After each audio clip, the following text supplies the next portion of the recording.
one student, sir. Our 3 students are there. So one of them will keep the time. Okay.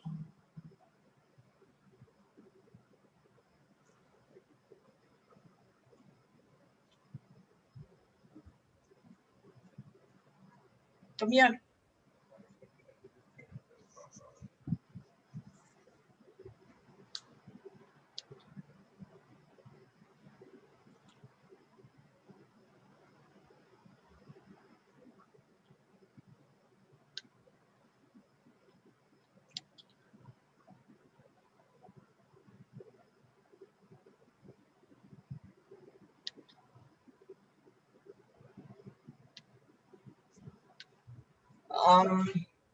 Sakshi, we are live. Okay. Good afternoon to our eminent dignitaries of the day, our semi-finalists, our members, and participants from all over the country. I request all to rise for the national anthem.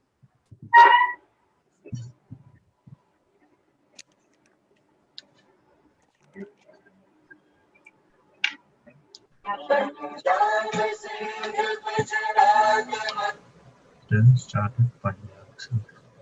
You would share your screen.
Good afternoon to one and all. I feel totally honored and privileged today to welcome persons of such eminence, Shri Suresh Prabhu sir, MP and PN Sherpa to the G7, G20 nations, Dr. Rajan Saxena, former Vice Chancellor, Narsimonji University, Ms. Priya Agarwal Hebar, Director, Vedanta Industries. Friends, our dignitaries of the day are bound by, I should say, or share 3 common qualities: simplicity, brilliance, and passionately supporting causes of youth development, social development, and national development. I believe these are the fundamental characteristics in a person which makes them sustainably successful. We are fortunate to have highly successful professionals amongst us who supported us with judging the semi-finals. Dr. Sachin Shukla, Vice President and Chief Analyst, Mahindra & Mahindra. Dr. Varadraj Bapat, Professor IIT Mumbai, Management Institute, SOM. Dr. Ritu Bhattacharya, Principal, Sasmira College. Dr. Mihir Kalambi, Faculty Trainer, EduPristine. With 166 participants and 30 teams fighting it out, it was a tough job for the semi-final jury. I'm sure all the audience today will enjoy and be proud to see the brilliance and fresh ideas being presented by the young minds. This assures us that our nation is in safe hands to take the next big leap. I have always believed that application skills should be taught and the students should get exposure at the undergraduate level. So this was a small endeavor at our end to give that kind of experience and exposure to the students. Being the first time, there may be some lapses. We stand excused for that. Not taking much of your time, I hand over to Sakshi for further proceedings.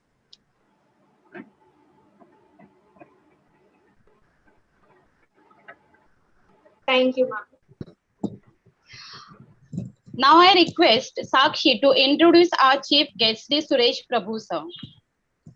Shri Suresh Prabhu sir, Member of Parliament, is an ace administrator with Gate Pinash. Suresh Prabhu sir has held various cabinet portfolios and is known for out-of-box thinking. Presently, as Prime Minister Sherpa to G7 and G20, he has engaged with global leaders, thinkers, and has led delegation across the globe. As Union Minister for Commerce and Industry, he is remembered for boosting domestic manufacturing to achieve USD 5 trillion economy, pivoting multilateralism on India, reinforcing investment promotion, due to which in the last 4 years, India has received FDI worth 263 billion US dollars. Government e-marketplace was set up as the National Public Procurement Portal, boosted the startup ecosystem, initiated the development of India's first ever national e-commerce policy. As Union Minister for Civil Aviation, he released India's first ever national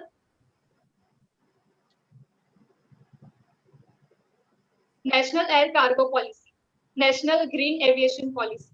He is well known for making railways highly customer centric as Union Minister for Railways. He introduced real-time customer complaint resolution, e-catering, water vending machines, Clean My Coach service, automatic electric vending machines, led railways to achieve a quantum jump in infrastructure creation, spending, and improving connectivity, made sustainability an integral part of railway strategy. As Union Minister for Power, Government of India, he initiated power generation augmentation, rural electrification, and prepared a holistic six-level intervention strategy for distribution reforms in power sector. He streamlined procedures for environmental clearances as Union Cabinet Minister for Environment and Forest and was instrumental in preparation for a draft Biological Diversity Act, finalized the hazardous waste management rules. Being Union Cabinet Minister for Chemicals and Fertilizers, he has been instrumental in introduction of key legislative reforms and futuristic legislations. Suresh Prabhu sir is the chairman of Saraswat Cooperative Bank Limited. Sir was featured amongst top 3 Indian leaders of the future in the cover story, Giant on the Move of the Hong Kong-based Asia Week magazine. He was declared Best Member of Parliament in 13th Lok Sabha in April 2004 by Aaj Tak channel and ranked as the second best performing minister in India as today's report. He is fine blend of highly knowledgeable academician and excellent administrator. Suresh Prabhu sir is currently pursuing PhD in climate change from Frey University, Berlin, and pursuing PhD in State Public Finance from Mumbai University. A truly mind-boggling profile.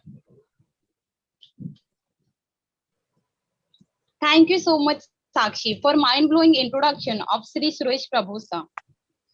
I request our principal, Dr. Sangeeta Kohli ma'am, to introduce Dr. Rajan Saxena sir.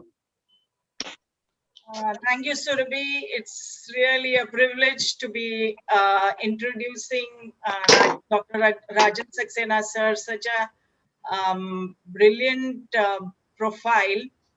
And though he had sent across a brief profile, it took us a lot of time to really make it even more concise to save time. And I wanted to take the opportunity to introduce him. So Dr. Rajan Saxena is an institution builder, marketing, academic, and an author in marketing, corporate strategy, institution building, and leadership. He has been at the helm of several top universities of India as Vice Chancellor of Narsimonji Institute, University, uh, Director of IIM Indore, IBS Gurgaon, and SP Jain Institute of Management Studies and Research, Mumbai. After acquiring PhD from Delhi School of Economics, he joined as faculty at Delhi University. Later, he has worked as professor at XLRI Jamshedpur, IIM Kolkata, SPJIMR Mumbai, NIMIMS, IIM Indore, University of Calgary, Canada, and Pace University, New York. Dr. Saxena has also published over 80 articles and 24 cases in national and international journals and 2 books on marketing management, 6th edition 2019 and International Marketing 1984. He has advised leading Indian and multinational companies like Parle, Bajaj Electricals, HDFC, BSES, Ispat, Jindal Iron and Steel, RCF, Hest, Agrevo, etc. in the areas of branding, marketing strategy, and organization structures and leadership. 2,000 executives in India, Sri Lanka, and Cameroon have been trained by him. Dr. Saxena was president ISTD and held leadership positions in management education and higher education in AMDISA, AIMS, AIMA, and FICCI, and was conferred awards of institution building, leadership, teaching excellence, and distinguished alumni. One of his most coveted awards is EMI's Keval Noharia Award for Academic Leadership in Management Education. He is and has also been on boards of several public and private sector companies. He has co-founded with other educators and industry professionals the Open EdWorks, which is a consulting, training, research, and network organization. Sir, we can't thank you enough in words for being with us today. Such a luminous profile, and we are really grateful that you've taken time off your busy schedule to be there for the cause of student development. Thank you so much, sir. Thank you. Thank you. Thank you so much, Sangeeta ma'am, for the wonderful introduction of Dr. Rajan Saxena, sir. Now I request Aditya Hanwat to introduce Ms. Priya Agrawal ma'am. Thank you so much, Surbi, for giving me this opportunity. World's leading natural resource company.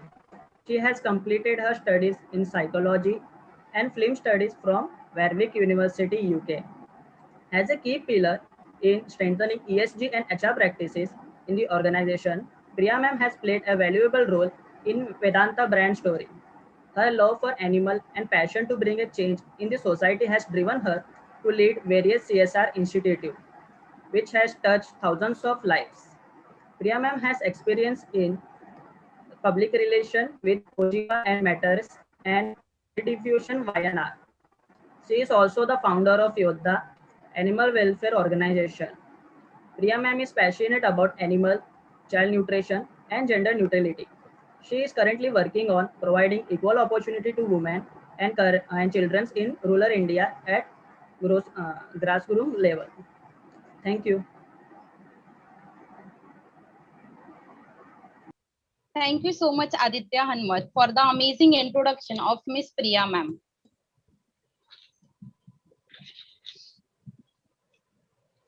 So, Now, yes, Priya ma'am. Agarwal was to join us, and she was going to give the introductory talk on the initiatives taken up by Vedanta Group. But she has a board meeting to attend, which has overshot, and she will be joining us in some time, but she couldn't be there in the beginning. So she's excused herself for being there in the beginning. So I request the first team to start their presentation.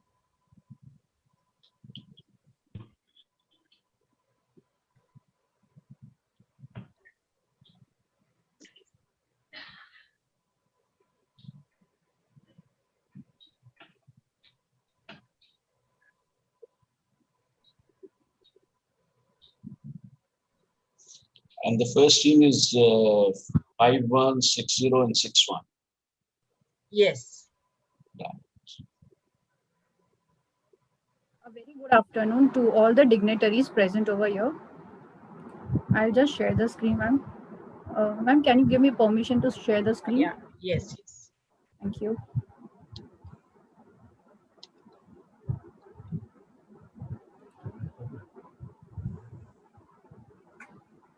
Excuse me.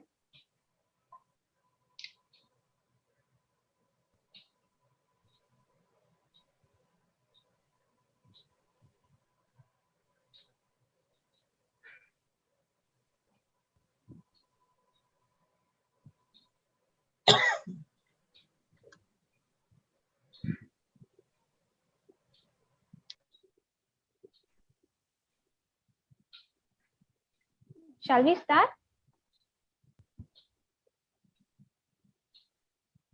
Sangeeta, ma'am, we can start, right?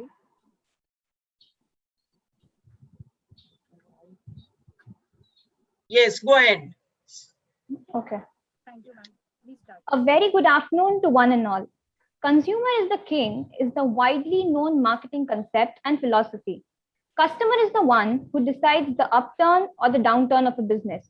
Even Peter Drucker has quoted that the purpose of a business is to create a customer, giving them paramount importance. Also, the notable American marketing author Philip Kotler has rightly highlighted that the best advertising is done by satisfied customers. These declarations manifest that a business should do everything possible and go out of the way to attain maximum consumer satisfaction. Considering the business of Mongenis, the graph of growth seems to be very slow, making Mongenis stay out of the race in the very near future. So here we are to throw some light on the vital reasons behind the slowing growth curve of the celebration king Mongenis and advocate a few propositions that Mongenis may work on to improve its growth curve and win over the market, just like they did in their debut year 1919. Now analyzing SWOT, strengths, good reputation is a lifeboat in the flood of crisis. Mongenis has always had a good reputation in the market, which can help them to make a good comeback. Its presence outside metropolitan cities is a huge strength, which helps in cutting down costs. Even the localized stores aids to better availability. Weakness, lack of consistency, minimum product line, and less control over franchises is a big drawback. Outdated marketing and no adaptation to new market trends loses a lot of attention on eye-peeling designs, both infrastructure and product-wise. Opportunity, collaborating through social media and personalization of products is a big hit and opportunity in today's times, which only a handful of companies are practicing. Present in prime locations, such as schools and college canteens and stadiums, is another opportunity. Threats, the youth class is shifting to luxury products and are willing to spend more money. Strong threat is because of the introduction of home bakers and fast food chains entering the competition, providing better products. Why other brands and not Mongenis? Let us look into some changes that Mongenis could bring in through the 7 P's of marketing. The first P of marketing is product. Introducing sufficient, customized, diet-based, trendy items and making it more available at all times is a very good option.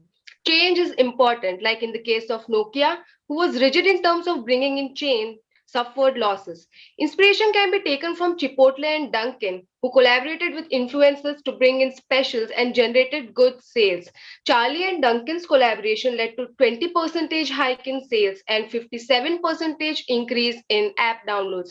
It can also opt for secret menus, which will create hype amongst the customers. The next P is place. Franchises of Mongenis could be shifted to cream areas of the city where there is more demand for exotic and expensive products. But too many franchises is not a good idea. For example, Subway, they had increased the number of franchisees to get more fees and royalties, but they failed to bring in variety and better ambience, because of which they lost 25% of the sales and some franchises were shut down. The next P is price. Product could be segregated on the basis of various price ranges from basic to premium. They should set prices from the perspective of the buyers and should design the pricing strategy as per their likes. The next P is very important and is processes. Having efficient processes will help the company grow better. It can introduce a new SBU for regular and quality training sessions by professionals to chefs. It could be present on online portals like Magic Pin for better brand visibility. The next P is physical evidence. Mongenis could equip and change its actual setting. They may increment the space and work more on incorporating wider guest plan for eating, especially in hustling areas. Authority ought to be given to the store owners to deal with the inside planning according to the requirements. The next P is promotion, which is very important in our view for Mongenis. It could start promoting more often through digital marketing, which will be convenient in these pandemic times. For example, Old Monk never advertised and relied only on mouth publicity and incurred losses worth of crores. Recently, there was an article in the Hindu about how people promoted the products through dance marketing and on Instagram Reels. Making reels are a very cost-efficient way of promotion. They may also organize baking workshop for students, factory visits, distribute free samples, be a part of shopping mall events, and make use of test marketing in crowds. It can provide locations for events at the stores and open stores at stadiums and have brand mascots to bring attention. Next way is through loyalty cards like Starbucks, where regular customers are offered free drinks on their birthdays. Redeemable credit points may be given for future purchases as well. Discounts and cashbacks can also be given. They may also promote through reviews and pictures posted by customers in the comment section in return for credits or cashbacks, which will help boost up the reach since people always check the reviews. The next and the last P is people. It may hire more professionals to keep updating the menu with what is trending and build a strong team of workers through regular training sessions. The next thing that we'll be talking about is CSR.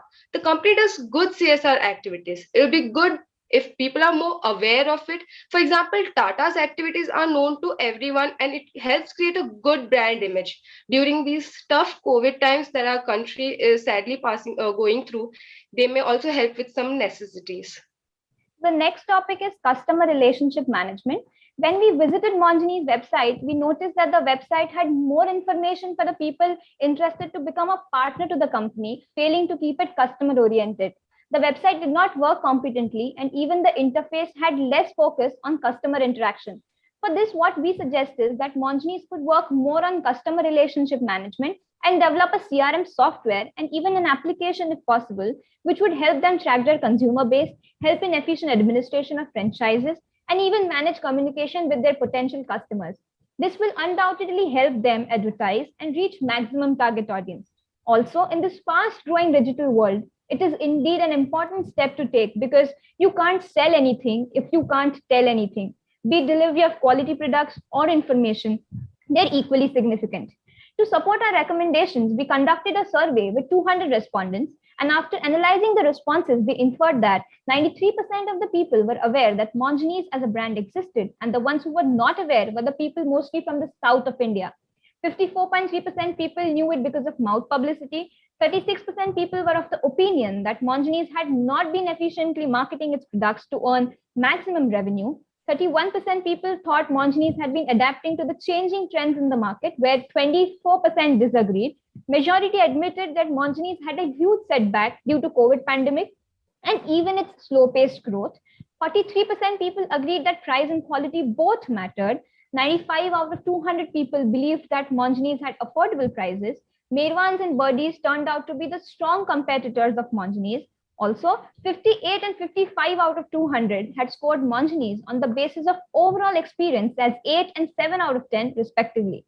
Ultimately, these figures prove that Monjani's is still a part of the competition and needs to improve on specific areas to increase its coverage for better yield with the help of the solutions put forth. So we would like to conclude what we've learned with a few lines quoted by an American scholar, a pioneer of the contemporary field of leadership studies, Warren Bennis, who states that success in management requires learning as fast as the world is changing. For a business to flourish, it needs to have an efficient management system. In case of Monjani's, all the issues highlighted earlier proclaim that the company has been losing in the game because of its inefficient administration and a little less effort towards its consumers as a business. Monjani's needs to soon overcome most of its weaknesses and threats, grab all the opportunities, and emerge victoriously using its strengths. In the past, it was packaging, a logo, and done. But today, the brand provides a promise. Your culture is your brand. For more better brand visibility and good credibility, Monjani's, as suggested, should look into its branding and marketing strategies, consider applying techniques such as TQM, Kaizen, etc., and get a grip over the lost battles. As mentioned in the case study, customer remains that most important consideration around whom all the other activities revolve is the principle that Monjani's has always been following, keeping its vision in mind. This approach is the best, but to get an upper hand, Monjani's needs to work more on its digital marketing tactics to promote, control and focus on its franchises, redesign its structure, and adapt to the changing world trends. Traditional approach was nothing less, but after all, if you want something new, you have to stop doing something old. Monjani's in the long run should plan and improvise in such a way that the products fit the customers well enough and sell themselves. Well, every crisis is an opportunity to shrink or expand. It's high time to put on the shoulder to the wheel and make this crisis an opportunity to grow and shine. These are the references. Thank you.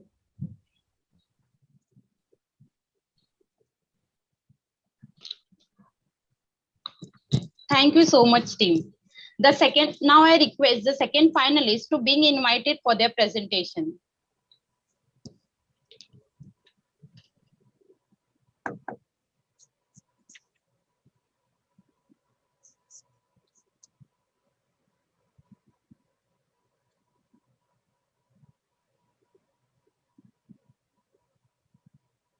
Good afternoon, honorable judges, respected teachers, and dear participants. We are privileged to be a part of Saamarik Case Study Challenge. Thank you for being here. Ladies and gentlemen, today we are going to present about the value proposition of MFL cakes in the world of bakery. And here are my team members.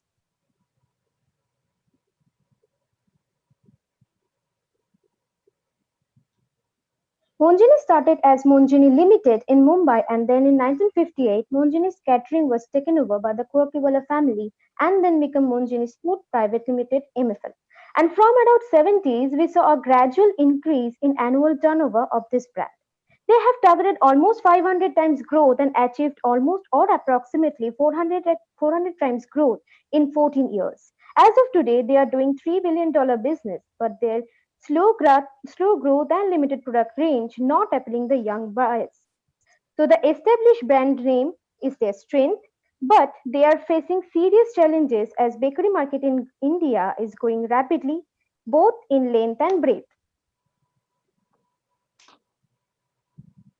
Now, they have to fight with some formidable opponents with high annual turnover and infrastructure.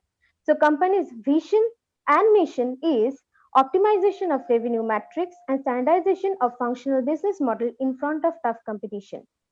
Fulfilling the gap between convenience and indulgence, recording the value for money motto by investing in product innovation and design thinking. This slide is a summary of overall SWOT analysis, and we saw that Monjani's is facing some issues like common people oriented, product base and pricing, absence of online dominance, low grade STP, BPR, B2B model that is causing high competition. Main customer base for Monjani's are lower and middle income group people, and they have always followed the value for money motto. but that have created some challenges for them to remain on their growth track. So our team has came up with some solutions like business strategic reprogramming, tech-savvy quality control, online marketing with snowball effect, and psychological pricing is also important. We are out with some secret formula that has covered all these key points, which will be further explained by my colleague. I will request her to take over the charge. Thank you. We are here with a solution that does not compromise the value for money motto of the company and upscales the multi-directional growth. A 5-point makeover strategy boost, which stands for business strategy, online platform, optimizing visuals, seal of approval, and table d'hote. With this strategy, we will target on the points where MFL is lacking behind. First comes business strategy. Here we need to work on B2B model, that is partnership with e-wallet companies, as you can see on the screen, who provides huge coupons and cashbacks that attracts a large number of customers. Further, deals like our deal or day deal should be introduced as it affects the psychology of the customers. For example, cookie with cake, tea with takeaway, my day, my Mongenis coupons. As we can see in the graph, the expected Mongenis turnover by 2030 will rise above 5 billion US dollars, whereas at present it is 3 billion US dollars. Then comes the online platform. In the era of digitalization, Mongenis must opt for aggressive online presence to reach all layers of buyers. Apart from online and offline advertisement, one well-updated eye-catching company app is required. Websites make brands more SEO friendly and gives better control over the market. Personally, I want Mongenis as user-friendly as Swiggy, Zomato, Domino's is. Social media marketing also has snowball effect on exponential growth. What about a hashtag Mongenis challenge in the future? Next is optimizing visuals.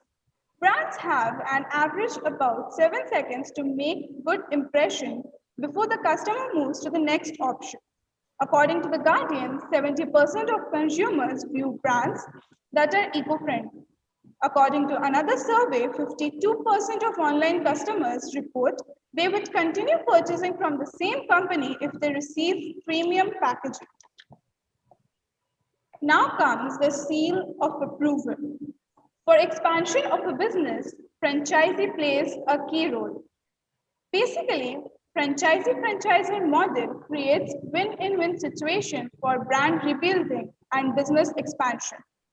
The number of franchisee has grown over years and it has become a pan-India project for MFL. As we know what the current requirement for franchisee is, we see a need to distinguish the common people franchisee and the franchisee that targets the privileged class. Hoi Polloi and the elite club. Hoi Polloi or the middle income group franchisee will serve the best of quality at affordable prices and will include easy takeaways and free home delivery within a specific distance from the shop. Whereas the elite club or the franchisee targeting the privileged group offers extravagant products, easy dine-in, and special arrangements for small occasions like birthdays and anniversaries. Like in the back 1919, Mongenis targeted the privileged group by providing banquet facility and premium services at the second floor, dine-in at the first floor, and reached out to the common people by providing confectionery at the ground floor. Then is the table d'hote or the menu. A well-planned menu is very important as the first thing customer interacts with is menu. It helps to carry the brand and influences how much money the customers will spend, what they will order, and how high their expectations are. Sleek modern menu design can make the brand seem more classy, subconsciously convincing guests to spend more. We have planned to design the menu into 4 different categories. First, to add varieties or options, which will gradually increase the buying option by including some varieties in the menu. Menu card designing, Innovation by adding some more interesting names and signature items like fondant cake that can be highly customized according to buyer's need. Now I request my colleague to explain the outcome of our solution. Okay guys, now you know what is Boost. Bakery industry is going to be $13 billion business in the next 5 years. So what is the secret recipe for successful business expansion of bakery business? It includes product innovation, marketing strategy, innovation and implementation, review and assessment. According to the graph, as you can see, Monginis is among the major players in India's bakery industry. But it is facing tough competition among other domain specialists who had already implemented some of the strategies presented by Boost. Here are the example I was talking about. You can see how other companies like Phones and Petals, Bria, Winnie has optimized their business and product range with huge franchise-based customized gifts, wide online presence, product diversification, better visual, innovative product and packaging. On the other hand, Britannia and Parle has invested in infrastructure and novel product launch in regular interval to target school-going children and interval to an everyday snack market. In Eastern India, Boost will help Monginis to beat its major rival, Mu Amore. So Boost provides us five-fold development. You can beat your visuals with new product line, franchise power-up, social networking.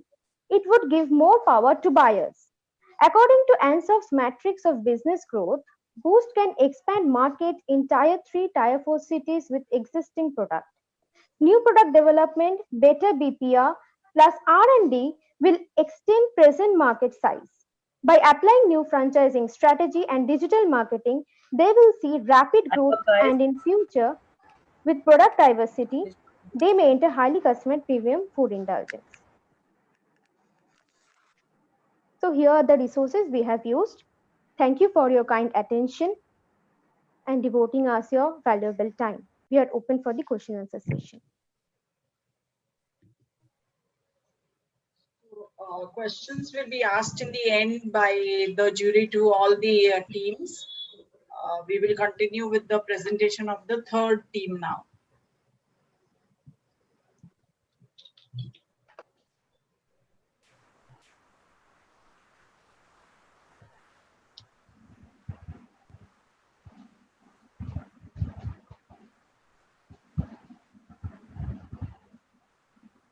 Ma'am, am I audible? Yes. Okay. So, a very good afternoon to all the eminent boards of judges, faculty members, and my dear friends. Our team would like to express sincere gratitude towards the entire committee of Saamarik for giving us an opportunity to present our talent in front of the dignitaries and experts. To begin with, Monginis is and has been one of the established and most recognizable brands of cakes, pastries, and packaged goods across India. But over the period, the brand has experienced heat from various local, national, and global competitors. In order to get back the brand to its #1 position, our team has developed strong marketing strategies that could help Monginis revive and regain brand equity. So here we present the SWOT analysis. The strength of Monginis is its goodwill and reputation, its good quality products at affordable rates, and the customer loyalty. Monginis is very well aware of its weaknesses as it has limited product varieties, outdated visual identity, lack of strong advertising and marketing activities. These weaknesses can be readily transformed into strength if the brand focuses on opportunities such as adding innovative products and extending the product portfolio, tie-ups and collaborations with retailers and food aggregators, adoption of digital technology, and Monginis mobile app. The challenges that the company is facing right now is the cutthroat competition, lack of trained and skilled franchise managers and employees, diminishing brand visibility, and absence of strong mechanism to attract, build, and retain customers. So here is a redesigned vision, mission, and value proposition of Monginis. The vision of the company is to cultivate a dynamic and joyful environment for our customers. In order to achieve the vision statement, the company has developed certain missions for the brand. Mongenie's will focus on providing healthy product offerings such as vegan, gluten-free, and sugar-free treats with customization and personalization. The brand will also focus on sustainable packaging. The mission is to deliver the highest quality products and treats that could be customized and personalized. Last but not the least, the brand is committed to all of its stakeholders. The value proposition of Mongenie's is to keep our customers utmost satisfied and delighted. Now moving on to the next slide. To create and capture new value, we have restructured Mongenie's value chain. And the first step is to develop a strong R&D, which will focus on customer and product insight. The inbound sourcing and procurement will be focusing on acquiring best raw materials at reasonable prices. The inbound operation deals with getting the best and innovative products, sustainable packaging with reduced waste, and our outbound logistic activity focuses on partnering with retailers, distributors, and franchise holders. One of the key aspects of value chain is in-store merchandising that concentrates on Mongenie's bakery and Bristow, ultimately resulting into customer satisfaction and delight. Moving on to the marketing strategy, we have come up with two blueprints. First is during the pandemic and post-pandemic. During the pandemic, Mongenie's will be focusing on two SBUs, two strategic business units. One is the bakery and the second is packaged goods. Another important thing to focus on is the concern for every customer is safety and hygiene. The second is the value for money and good quality products with great convenience and accessibility. Since DIY trends are quite popular in India currently, we would like to bring the families together with these small, fun, and innovative DIY kits where families can come together and bake and decorate cookies or cupcakes.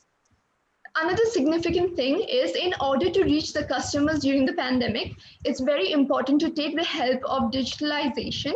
So we'll be roping in influencers to convince our customers. We'll also collaborate with food aggregators like Zomato and Swiggy.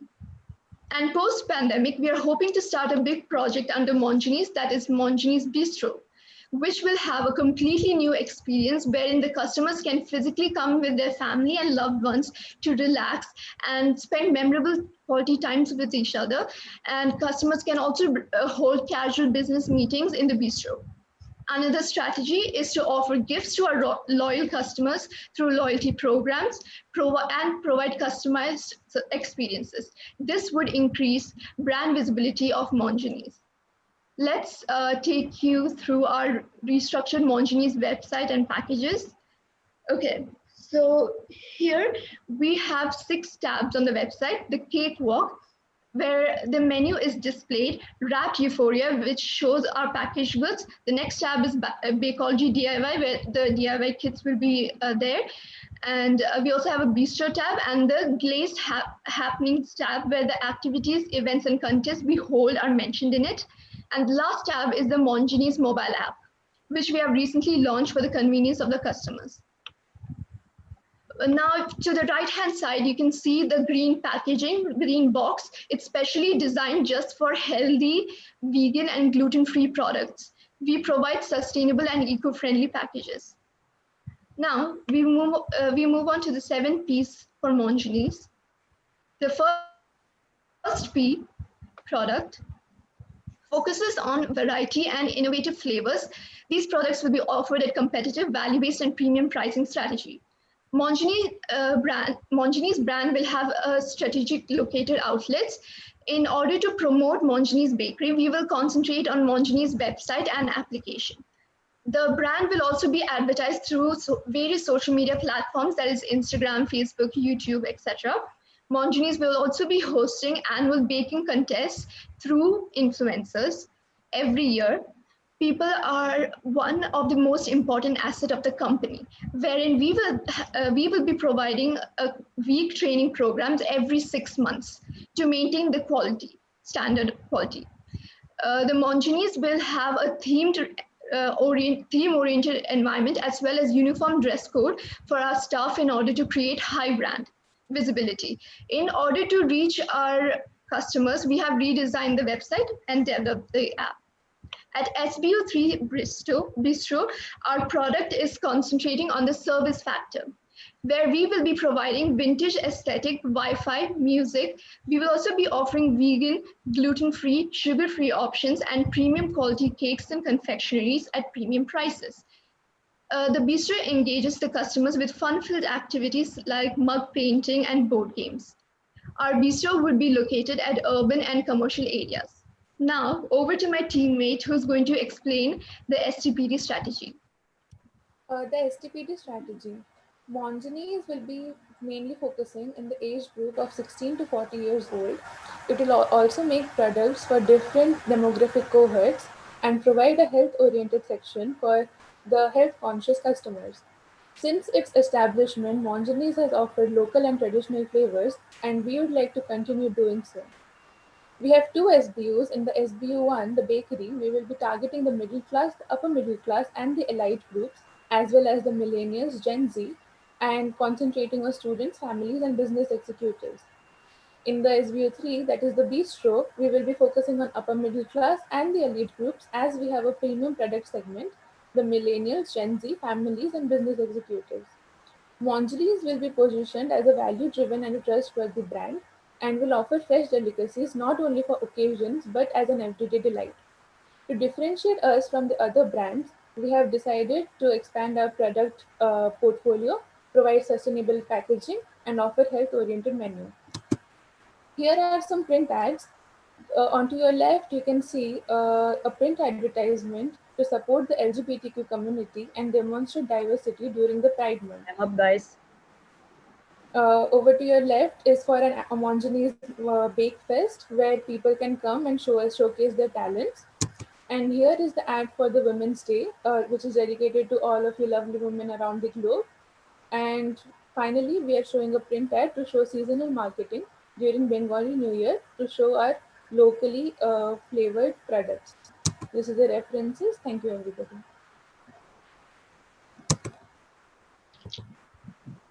Thank you so much, team. Thank you so much. I saw Suresh Prabhu sir. Thank you, sir. Thank you so much for joining. We are really delighted and honored that you have taken time off your extremely busy schedule.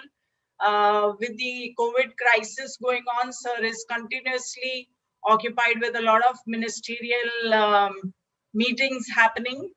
And it has been quite a challenge for him to agree and be there today. But I've been seeing that he has been regularly supporting the academic events which are happening around in the country.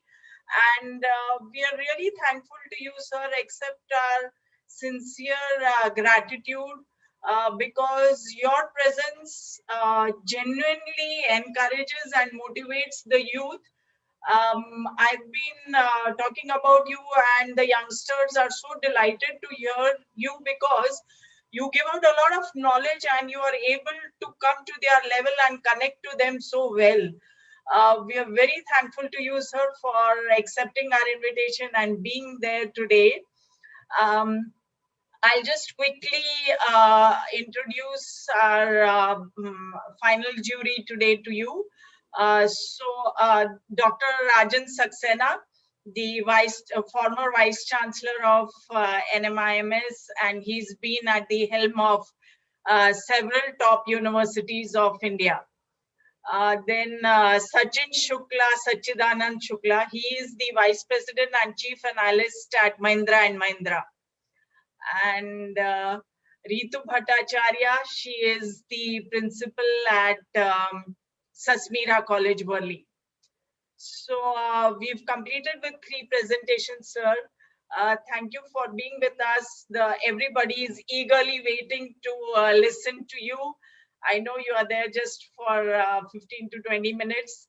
So please, if you could enlighten us with your words, sir.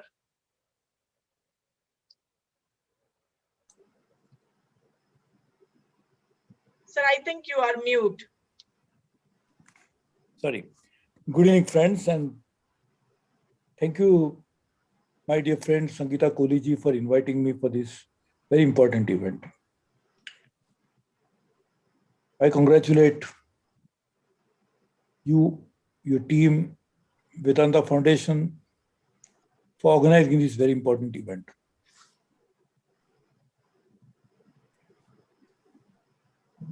As we have seen, that young minds are the breeding grounds for new ideas. Older we grow, and if you become as old as I am, and I'm really old, then you proclaim by your own age that I will not be able to generate any new ideas. So my mind always wanders in the past. And we always think that those were the days, my friend, I thought will never end. That is what the famous song. But we always keep thinking that those were the days. And we had such a fantastic time, forgetting the fact that we are still stuck in the past. Because those were the days, have gone. They are not going to come back. And you cannot change the past. You can learn from the past, but you can never change the past.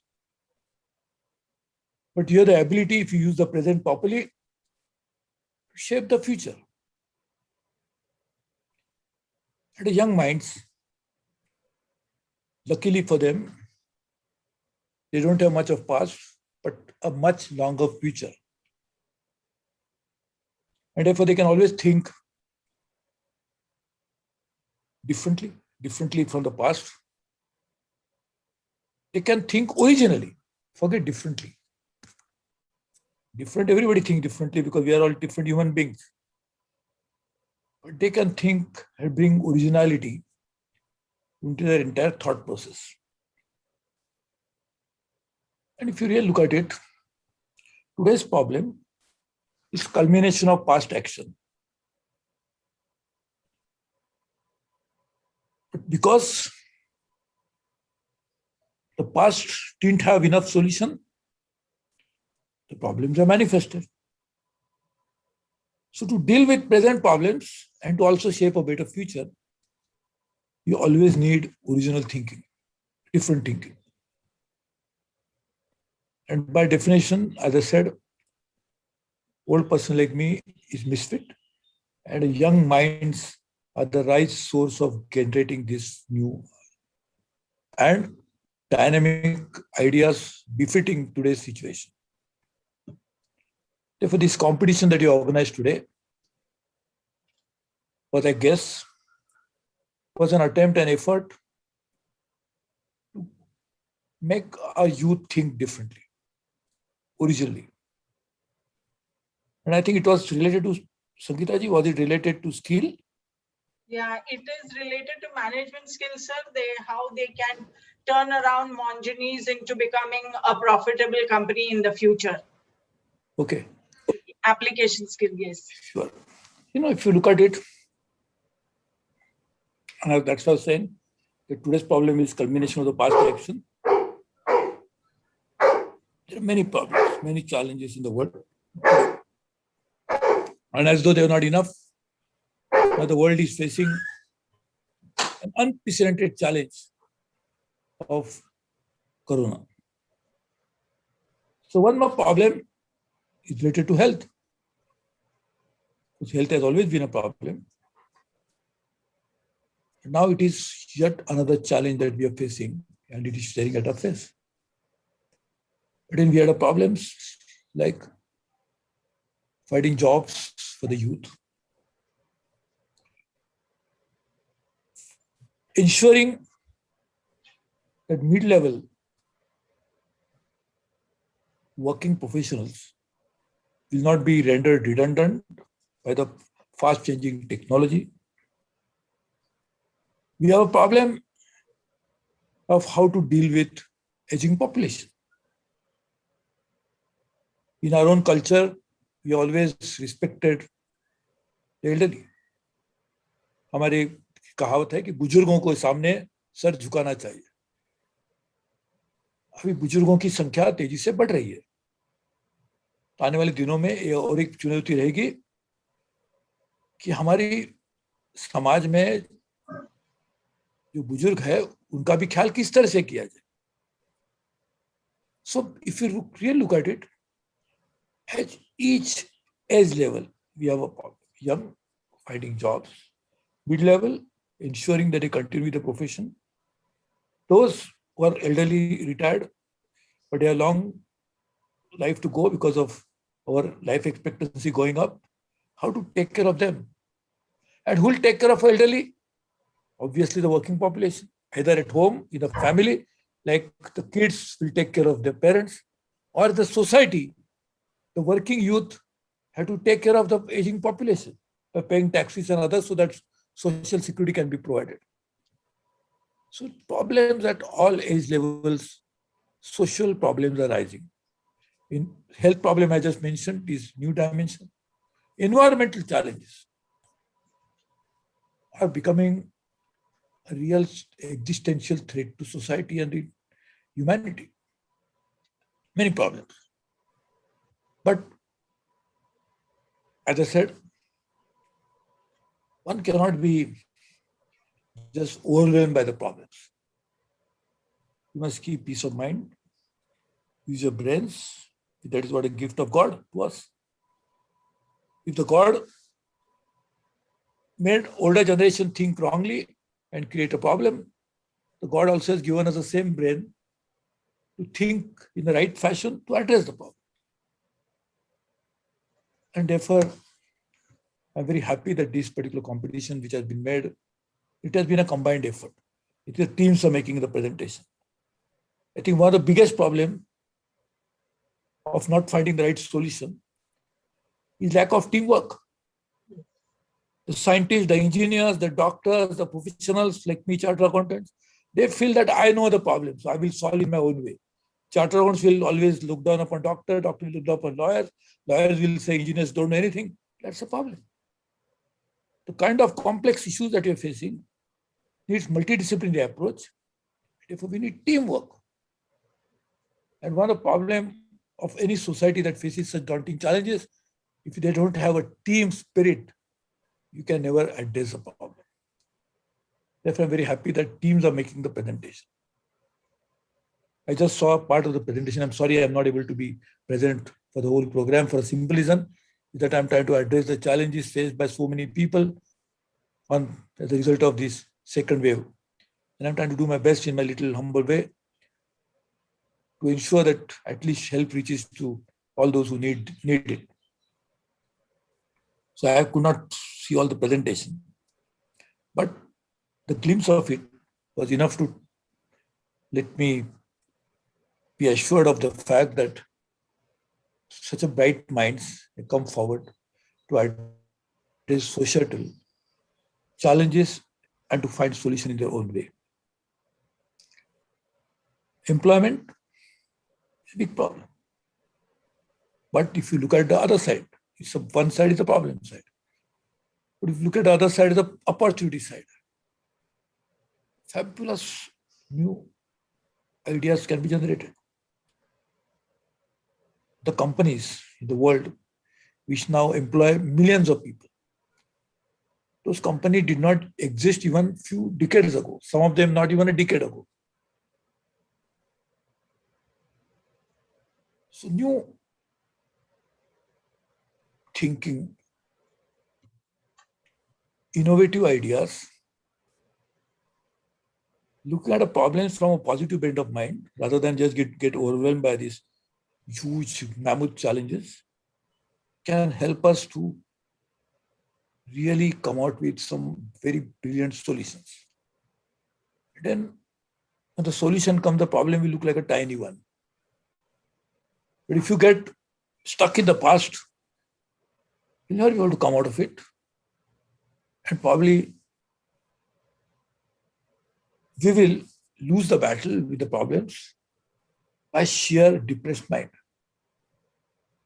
In fact, the other day, nowadays, thanks to social media, everybody gives ideas and solutions. It keeps circulating. So nobody knows whether right or wrong. One doctor has said something very interesting. Among so many, the deluge of information that comes on you, one very interesting thing, he said, Corona can be cured in 90% of the cases without being hospitalized. And a medical attention and right treatment, you can solve it. But what happens to the 90% of people who this problem can be solved is, they become so nervous that the oxygen level falls because of this mind getting depressed. And because oxygen level falls, then they will rush to the hospital, because obviously at the threshold of 95 or 90, the oxygen level goes down, then you feel even more scared and then has to be admitted to doctor. But the beginning of that process of falling of oxygen happens because of mental problem. So mind is the biggest cure to problems. It's the best medicine. And it has been proved even by psychologists when they offer psychiatric treatment. Otherwise, they always say some of this problem are psychomatic problems. So mind, if it can be cultivated to be thinking differently and not get depressed by this, you can always come up with ideas. So opportunities in the midst of all the challenges are huge. But as I said, my friends, as you are done, and that's why you're qualified to be in the final rounds. And I'm sure my dear friend, Dr. Saxena, and the colleagues, the co-panelists will do a fabulous job in selecting the right candidate, the right institution and right team to get the final award. But the process leading towards this has itself produced results. Your own thinking has changed. Your own ideas will find one day or the other the right place where they can be received and then will be rewarded in different ways, if not awarded today. And therefore, I am very sure all of you have contributed to this process of problem solving, because you had a positive attitude, positive mind. You wanted to be first convinced, you were convinced and you wanted to convince your own self and your team, yes, we can solve the problem. And that spirit, that attitude is the real solution to the problem solving process. So let me offer you my best wishes. Will not hold you back for too long, because I know you are in the best and the most fair minds are available for judging this final outcome. The fairness is very important for a society to thrive. When a teacher like Sangeeta ji is the most fair person, so when she will decide about the student's progress, she would have obviously looked at all possible angles and then would have given her own judgment. She will love all students equally, but she has to pick only few, or sometimes even one, because the first award can only go to only top person. If everybody gets first award, then what happens? So you must appreciate the fact that what is important is the fairness, and I can see that in abundance in these juries who are going to be finally deciding it. Let me offer them my best wishes and also say in a way that I am not as competent as any one of them. And that's why I'm rightfully not there in the process of finally deciding who should be the final winner. So let me excuse myself from this process, not being as deserving as they all are. And I wish them all the best. Congratulations to all my student teams. Congratulations to schools who participated. Once again, thanking Dr. Sangeeta Kohli, the foundation, the Vedanta Foundation, and all of them for this great idea of making this competition to be organized to begin with, and all of you finally presenting yourself your brilliant ideas to the final judgment of the jury. So I must congratulate Vedanta Foundation. Mr. Anil Agarwal is a shining example of how in the midst of all adversities, you could go to the top. a person coming from very humble background, he has created a global enterprise, spanning into different continents, with presence in so many countries, providing jobs to millions. Some of the companies which are not managed well by the government as public sector companies, he turned them around, not only retained the old employees, but created many more job opportunities. So that's a shining example of how new management, new thinking, with the same old challenges, can turn around an organization. So if you can turn around an organization with new ideas, with the same resource that were available before, and that's why we are calling it as a problem institution, and now it has become a gold mine, that means problems can be solved. He's a good example. He's his own enterprise, the Vedanta Group. So let me offer you my best wishes. I look forward to be associated with such new ideas in future. All the best. Congratulations. Thank you so much, sir. We are totally honored and really delighted to have you amongst us. We are so happy that we invite you and you agree to come. And the biggest delight is listening to you. I have been listening to you since many, many years, and that's why I always wanted you to be there in our programs. And in your previous talk and today's talk, I am amazed listening at you. You can talk across the subjects, and the beauty of your talk is that you are a financial luminary, but you can talk on psychology, you can talk on environment, you can talk on social issues, and you go deep into it, and you talk about it in such a simple manner that any layman gets connected and understands it so easily and simply. And you rightly said, sir, my endeavor of this putting up this program was to bring together these undergraduate students to make them solve business problems, and also, like you said, to build a team spirit in understanding these challenges and coming out with fresh ideas.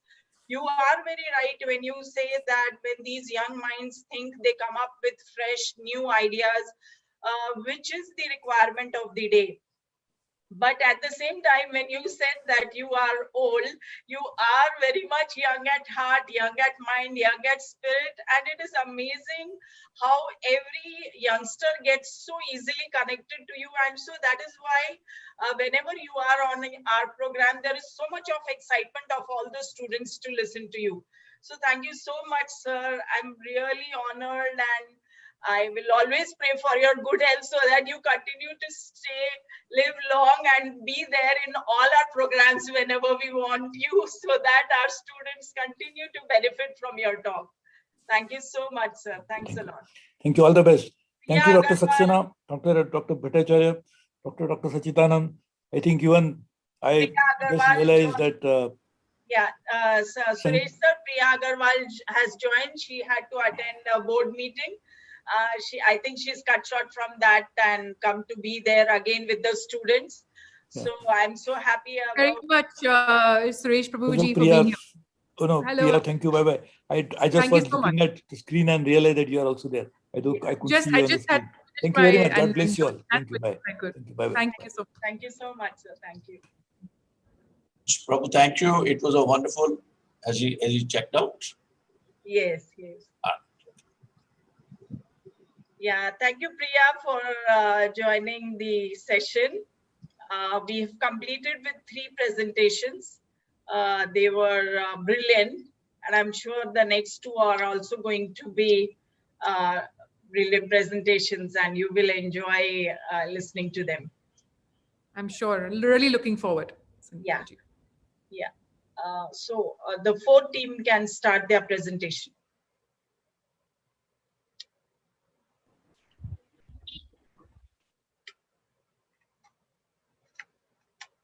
Am I audible, ma'am?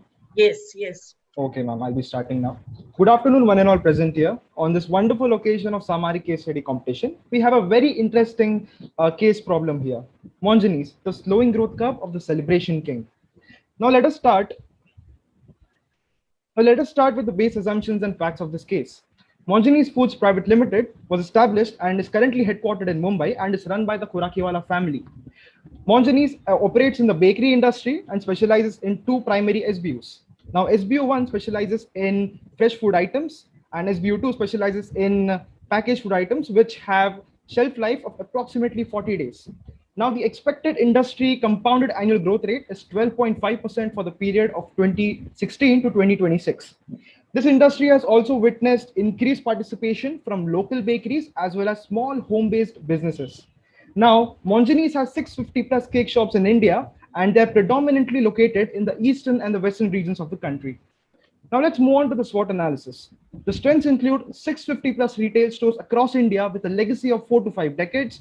Prices are extremely reasonable and has an online presence by offering home deliveries and online booking. Weaknesses include fewer varieties as compared to its competitors, no consistency because of franchisee model, limited control over stores, and less aggressive marketing techniques as compared to its competitors. Now coming to the opportunities, we have expansion in tier 2 and tier 3 cities, introducing new SBUs and offer a wider portfolio of products, use of efficient marketing techniques for better sales and customer retention. And finally, the threats include competitors like Iyengar's, Theobroma, Birdie's threaten market share, new entrants in market due to the current pandemic, lack of innovation, and franchisee model might tarnish the brand image. Coming to the competitor analysis, we can see that Theobroma does not operate in the franchisee model, but it is the most profitable amongst the other bakeries.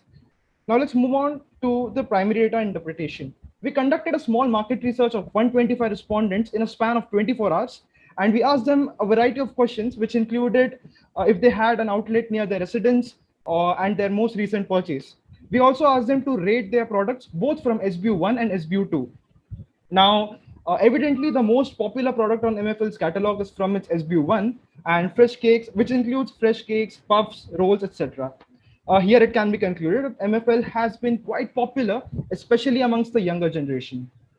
Now, a systematic social examination shows that Monjani's face saturation because of large number of competitors, which have an edge over their new menu, taste, marketing initiatives, visibility, and quality. Technological examination shows that Monjani's needs to have better production technology to make use of its excellent distribution chain across the country. Now, we also ask people if they would like to change something in the MFL business model, and we also ask them if MFL starts a new vertical for products like waffles, pancakes, shakes, etc. Finally, we asked them if they would prefer any other confectionaries for fresh cakes, and surprisingly, majority of them answered yes. So from the primary data we collected, it can be concluded that people are satisfied with the current offerings of both the SBUs, and however, they are looking for some changes and expect the company to innovate and offer a wider portfolio of products. The following pointers summarize the primary data. Innovation and better utilization of resources with quality checks. Aggressive marketing strategies must be implemented to mitigate the threat of new competitors. Research and development must be prioritized. New portfolio of products and expansion in terms of outlets is required across the country. Now let's move on to the first solution. MFL can begin with centralizing their operations for SBU1 that would lead to better inter and intra SBU functioning. Work on quality and conduct regular checks, setting up a code of quality standards called the MFL standards and use it to conduct regular quality checks. Investing in R&D to research more on the taste requirement of the customers and changes in consumption patterns. Use of vertical innovation in terms of packaging for its SBU2 products. Expanding by exploiting and maximum utilization of widespread decade-old food chain and goodwill. Now, there are some marketing initiatives which can help MFL to perform better than its competitors. Having digital presence by SEO and SEM marketing will make it more visible to the customers and save times more than traditional advertising strategies. Now, making the websites more equipped using to handle more traffic to allow customers order online with better payment options, allowing them to add any customization as per need, website compatibility with smartphones, tabs, and PC, using automation and occasional discounts for customer retention, digital marketing by setting up an active social media team and using the right social media marketing techniques to build a loyal consumer base and capitalizing on their celebrations tagline. Now, moving on to the second solution, which includes the growth strategies. For SBU1, since MFL does not have a strong foothold in North India, expansion strategy should be framed around that region. Expansion should begin with introducing retail stores in Northern India, like Bareilly, Lucknow, etc. And multiple retail shops can also be established in one city. Tier 2 and Tier 3 cities should be included for expansion, expanding the horizon by having all factories non-franchise, which will allow MFL to generate more revenue and have a check on quality parameters. Now for SBU2, they already have a strong foothold in the segment and should focus on developing its supply chain management and collaboration with various retailers.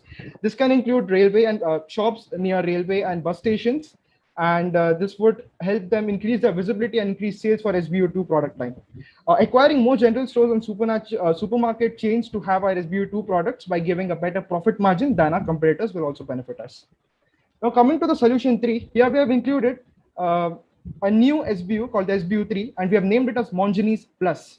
This SBU will sell a variety of new product lines such as waffles, pancakes, shakes, and cheesecakes in cafes. This SBU will consist of cafes with aesthetic ambience and also house seating facilities. This SBU would be franchised with compulsory listing on food delivery partner apps like Swiggy, Zomato, etc. The franchise outlets will also be having celebration areas which can entertain a maximum of 10 plus customers. And these spaces can also be rented for parties, birthdays, anniversaries, etc. Digital marketing by calling food bloggers and bloggers to visit the cafes, factories, and outlets. Adapting aggressive marketing strategy through being digitally active, focusing on customer retention by offering them first-time discounts and offers, and advertisements on television and video streaming applications like YouTube. Now let's move on to some key ratios and have a look at them. We did this to check the financial health of MFL. We use liquidity, solvency, and profitability ratios. Even though MFL operates with low financial risk, it needs to expand aggressively and hence make use of debt. With the threat of new entrants and constant changes, MFL must raise debt for its internal restructuring. The reason for sudden drop in profitability in financial year 2020 was definitely due to COVID-19, and it has affected other restaurants and bakery sectors as well. With increasing cash balance and procurement of short-term debt, MFL can solve its internal problems and then move on to the growth phase.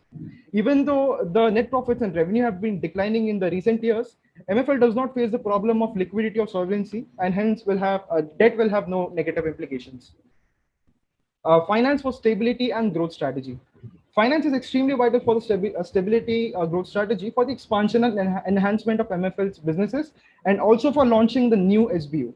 Our recommendation is to sell stake to a private equity firm. Considering the long history of Mongenie's and its legacy in India, selling stake to a private equity firm post the COVID-19 will be extremely critical. In the past, certain PE firms like the private equity arm of Motilal Oswal Financial Services have offered to buy stake in MFL. However, their offer was declined, and currently MFL definitely requires a turnaround. With its positive brand image and a strong foothold in the Indian bakery market, MFL will reap highly competitive financial gains in the near future and will be an attractive opportunity for a private equity firm. PE firms like Free Capital and Hector Capital can be potential investors in the mid-market since they operate in the F&B industry and specialize in turnaround situations. A PE firm will also operate on a standalone basis, unlike an acquisition, which may bear many operational risks. Now let's move on to an alternate strategy, merging with another business entity. This will create synergies like increased resources, domain expertise. The target firm's expertise in the restaurant and cafe business might come in handy for SBU3, and MFL can cut R&D costs. MFL and the target firm can also benefit from the wide portfolio of products offered and can also create synergy by combining products. Cost savings will also occur because of supply chain efficiencies. There are a few setbacks in the mergers. Mergers have high failure rate in the market, and hence a merger would be less desirable for MFL's turnaround. The risk associated is extremely high as compared to a PE firm, and a PE firm can offer more profitability and will also bring strategic expertise. Now let's move on to the summary. Internal restructuring will lead to better quality products and more efficient business operations. Selling stake to a PE firm will lead to turnaround. Expansion into tier 2 and tier 3 cities will lead to increased revenues. Establish itself digitally. MFL with proper strategies and adequate financing can expect a turnaround. And the SBU3 will play an important role. And since Mongenie's is a household name, credibility will never be a problem. Here are a few references which we used. Thank you so much. That is all from our side.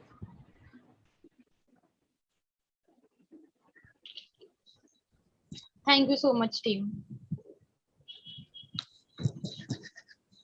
Now, the last but not the least, our final team presentation. I would like to request our fifth team.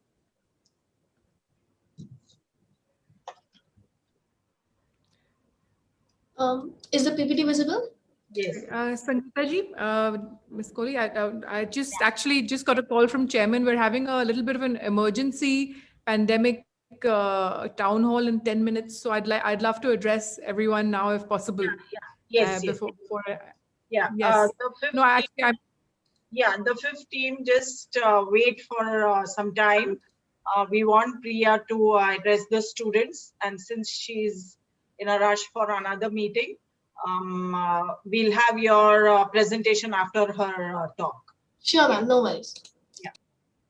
Really sorry about this. I'm actually extremely happy to be here today, but with the current situation, there's so much going on in the company, so we have to, yeah. But we are really delighted, because against all odds, you decided that for whatever time you are going to be there and you will connect to the students. That makes a lot of difference, because of course, somehow we are trying to connect the students to the Vedanta family, and with Anil Agarwal sir coming and talking, they were so happy. I'm very sure they were looking forward to listening to you. Please. Yeah, absolutely. I'm extremely delighted to be here, and thank you to you, Kohli ji, for having me here. And of course, he's not here anymore, but thank you to Shri Suresh Prabhuji also for being here, and Dr. Rajan Saxena for being a part of this initiative by Vedanta College. Today's event is for me a reminder that even during such challenging times, what the country is going through, our culture is so deeply rooted in staying hopeful and being positive. We continue to drive these beautiful initiatives that keep our minds encouraged and optimistic. I hope everyone here is safe, and I'm sure the ecosystem of Vedanta College will keep your safety and wellness at highest priority. For our family, Vedanta College is an emotional attachment. I've been visiting this college since childhood with my grandfather. The notion of giving back has come to the family from him, which has led our chairman to give back 75% of his value back to society.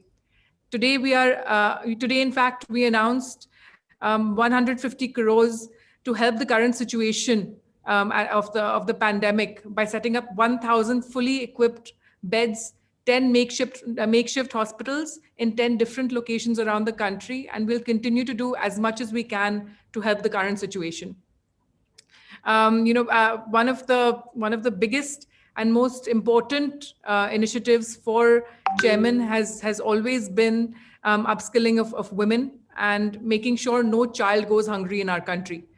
This is a deep priority in his mind. And for that, we've today in Vedanta set up 2,500 Nandghars. Nandghars are modernized Anganwadis, which take care of the health, nutrition, and education of children from 0 to 6 years old, and women, and their mothers, and other women in the township, in all 3 areas as well. And we upskill women and train them and encourage them to become equal bread earners in the family. Vedanta College is extremely close to us.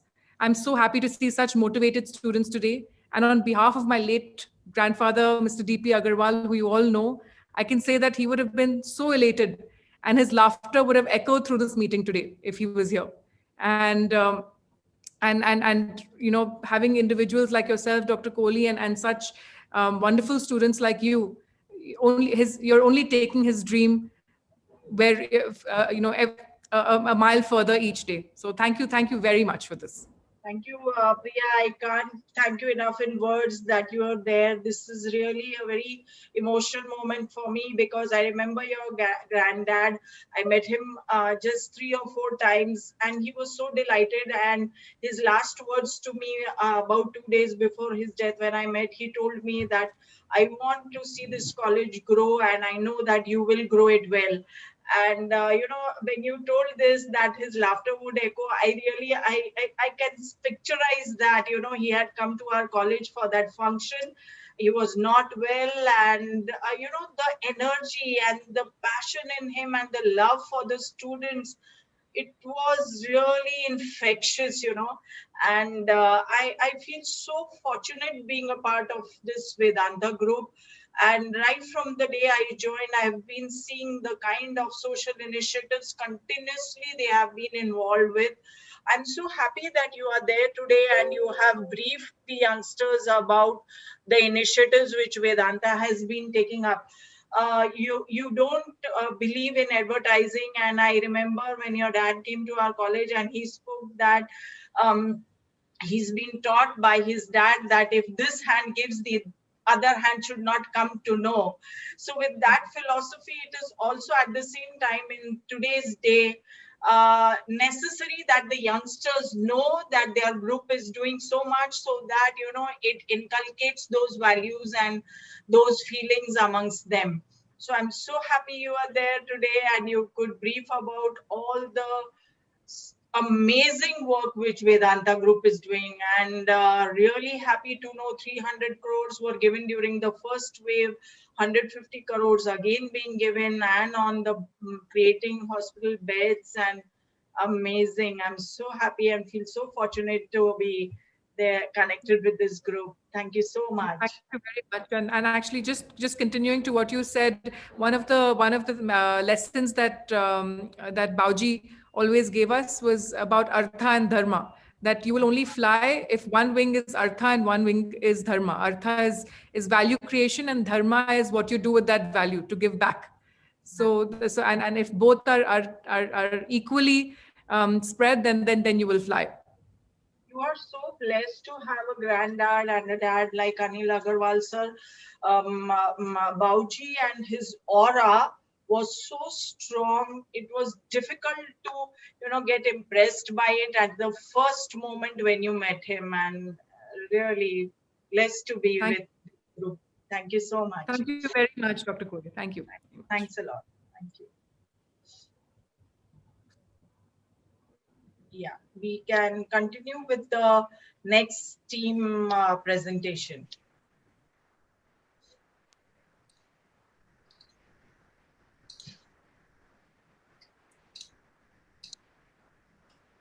A very pleasant evening to everybody present here.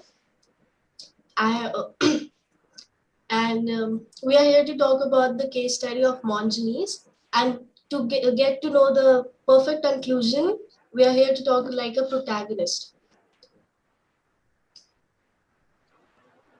First, we are going to talk about the strength of Mongenes. It has been there for a long time. It has good coverage and adapted to a good franchise model. It has acquired a good brand name in the world of bakery. It is good at diversification, coming from Italian background to Indian.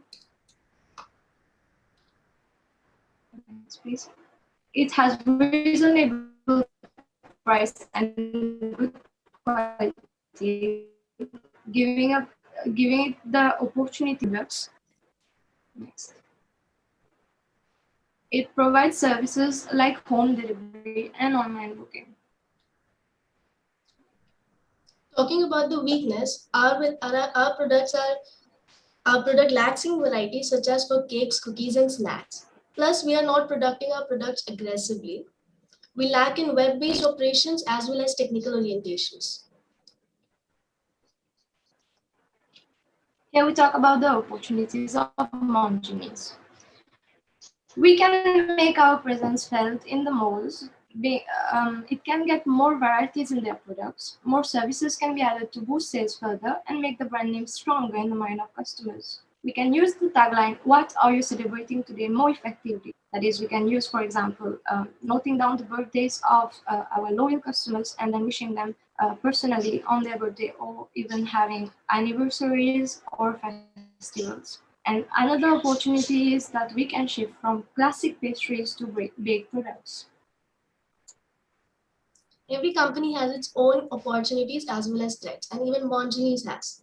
So we have threats from our competitors such as Birdings, Hangouts, and Mervyn's. Cadbury and McDonald's are also threats since they also belong to the celebration industry. We have a franchise system of business which may lead to the misuse of our brand name. Plus, we cannot control all the shops in India at the same time. And changing trends of customers' taste has always been a big threat for all the industries. Plus, we believe in providing customers with the best quality of products So we use the best quality of raw material, but increasing cost of raw material is also a big threat for us. Hence, we evaluate the strategies in order to eliminate some of the weaknesses as well as threats and to boost our strength and opportunities. First is we try to stand out in the vicinity. Mongenis can change the visual identity of the product to look up to date. Since there's competition, growing competition in the industries, Mongenis need to think differently, maybe by enhancing product line or trying to enter the untapped market and by the means of adding values to its product. That will differentiate its product from the rest of the bakery market. When we talk about enhancing the sales, promotion techniques plays a very important role. For example, social media is the best way to attract an immense crowd for our products. Using social media capacity for building customer relations and reforming the lost identity of Mongenis and creating it a nostalgia will help. Plus, digital marketing will also help since we are shifting from physical to digital nowadays.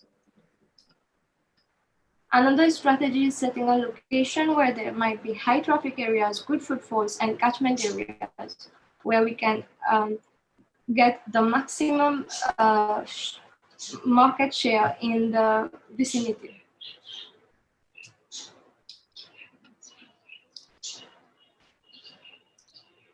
A good customer service has always played an important role to hold up the existing customers as well as attract the new ones. So, by providing the great and memorable customer service, we can build the loyalty among the Mongenis customers, and this will definitely help to overcome this problem.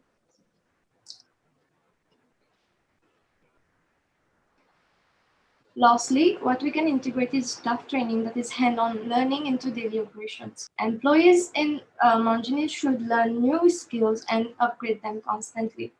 And second is more modern technology and techniques can be used. Thank you.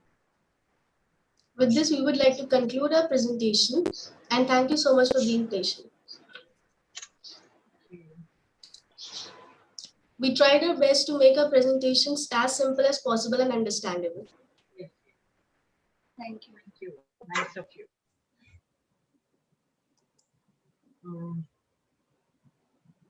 Saxena sir, you would like to put your questions for the teams? I think, let me say that all the teams have done some wonderful work. Yeah. And while listening to them, I was finding it difficult to really sort of keep pace with some of those brilliant presentations that were there. Some of them were just simply outstanding. Yeah. And so therefore, I would like to congratulate all the 5 teams that have made it to the finals. Certainly all those who were there earlier would have also made it possible for these 5 to come to this level. Yeah. So therefore, we must really congratulate even them for having done such a kind of a wonderful job. My questions are very limited, and therefore I would like to just simply put it to possibly each of the group, maybe the same question. Yeah. But maybe I'd like to hear from each of the groups very quickly on them. While doing the SWOT analysis, all the groups have done a wonderful job in terms of identifying the SWOT, or doing the SWOT analysis, or the SWOT analysis, whatever the way that you really look at it. My question is that what are the core strengths of Mongenis? Among the multiple strengths, which of these are the core strengths? And which is the weakest kind of a link in these strengths? Yeah, so we would. We can start with group 1. Yeah, we would request, sir has put the question. We will request the first team to answer the question first. So the first team is 51, 60, 61.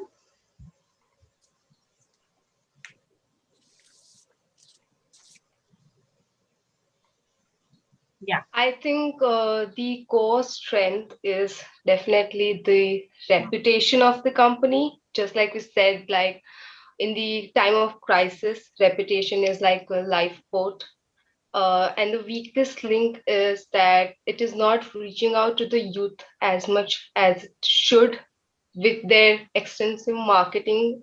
For example, a lot of people are now present online all the time during this pandemic. I think they should reach out to the people more. Even while we were researching, we didn't find many advertisements, even though we were extensively researching on Monjanies. So, yeah. Yeah, so to add to this, I think one of the strongest point of Monjani's was franchises, a lot of franchises, because they've covered a very huge area because of the many franchises. The same strength can also become a weakness in the long run if they lose control over it over a time, because controlling it is as simple as a school. If you have one principal controlling 10 teachers and one principal controlling 20 teachers, you can compare how difficult it will be for a principal to control 20 teachers. So keeping that in mind, I think franchises, if limited but providing good quality, would always be a strength and will not never turn into a weakness. So yeah.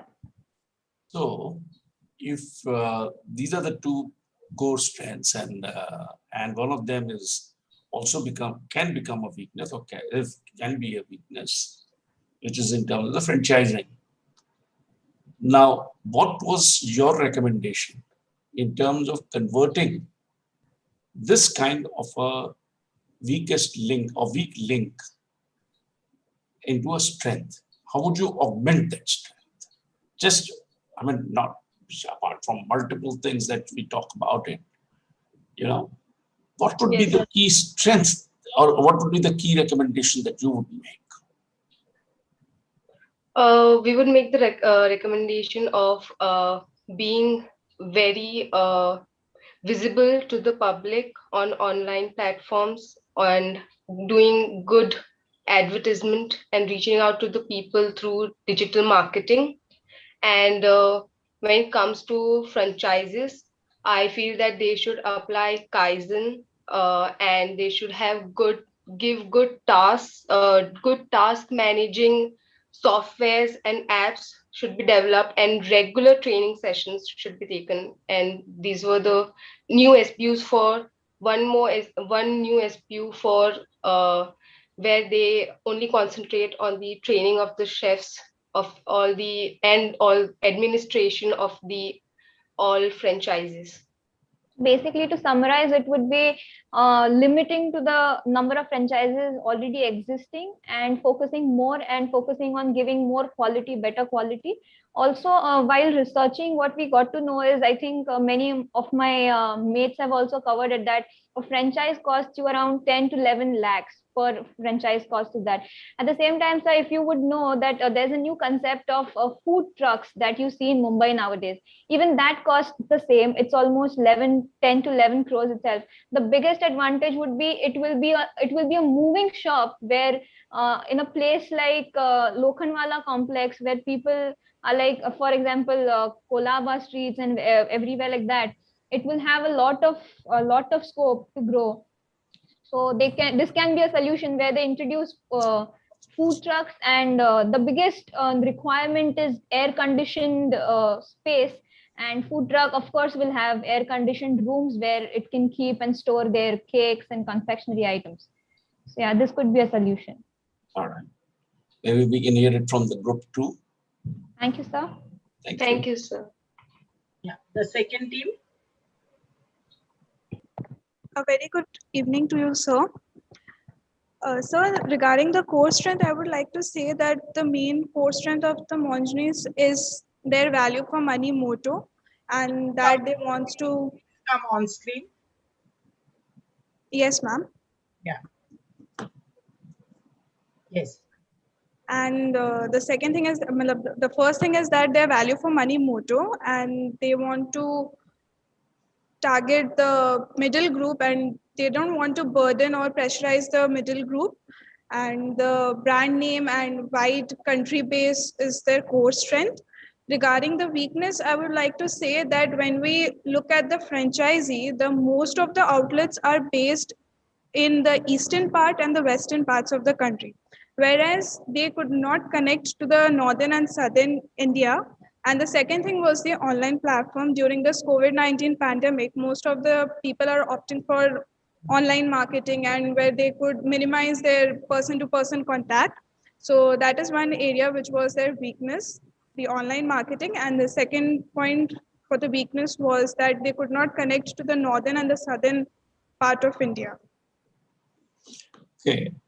So if the value for money has to be further augmented, right? You have also the competition today. It's not Yes. that only Monjini's is there, right? It was never so. Monjini's always had the competition, but earlier it was more from the unorganized bakeries. Today it is more from an organized bakeries. Larger chains are there, right? With deeper pockets, deep money, right? Deeper pockets. So if they had to, sort of look at this value for money for the middle class, what innovations would you really suggest which will help them to further augment this value for money equation to the middle class? Sir, we even suggested that there should be mini versions where the customers were given to taste new products, and experiments should be made with their tastes. And like the second thing was that the franchisee were given two options, the hoi polloi and the elite club. The hoi polloi will continue to maintain the value for money motto for the middle class, but whereas the elite club can target the privileged group who are ready to spend more than what is needed. In that way, we can go ahead with the value for money motto of the company, and at the same time, we can have larger profits from the elite club. Do you think it is or at any time possible? Can the brand be the same for a high income and for the middle income group? Sir, when we researched about the outlets of Monjini's, different outlets are having different pricing ranges. Like in few outlets, we saw that the range was around 3,000, 4,000 for a particular cake, but for the same cake at some different outlet, the pricing was at 400, 500 or maximum 1,000. So this is happening in the franchisee area, but the company is not implementing as its very own. So if the company starts doing that, then this can be achieved. So if franchises are doing that, how is it affecting Monjini's brand image? So the brand image is that the brand image is affected because the other companies are providing better services in terms of online marketing and better variations and things that are appealing to the youth, as they have got interesting names and interesting packaging and the servicing of their products, like the way they design it, the way they put it in front of the youth and the customers are better. That's why it is. All right. Thank you. Yes, sir. Thank you, sir.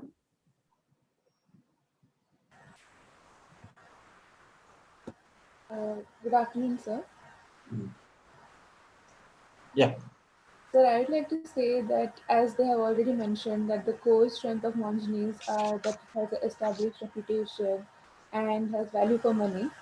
I would like to add the fact that it also caters to local flavors, and that's how they have achieved the loyalty of the customers. And according to weakness, I would like to focus on two weaknesses.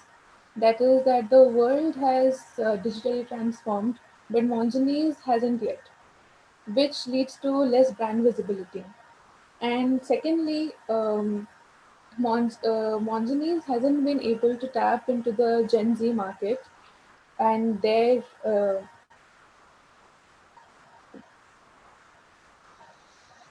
like they haven't been able to tap in Gen Z markets and their requirements. Okay. All right. So you got, over here the digital presence, and the next is the localization as a strength, right? Yes, sir. Another aspect. What are the threats in the localization strategy? So the threats would be that they have to specifically cater to each and every local state. Like the culture labs within, like Maharashtra must have another culture, Odisha has another culture, and they have to continuously um, procreate their products and go on with the culture of the specific state. Any other? Any other?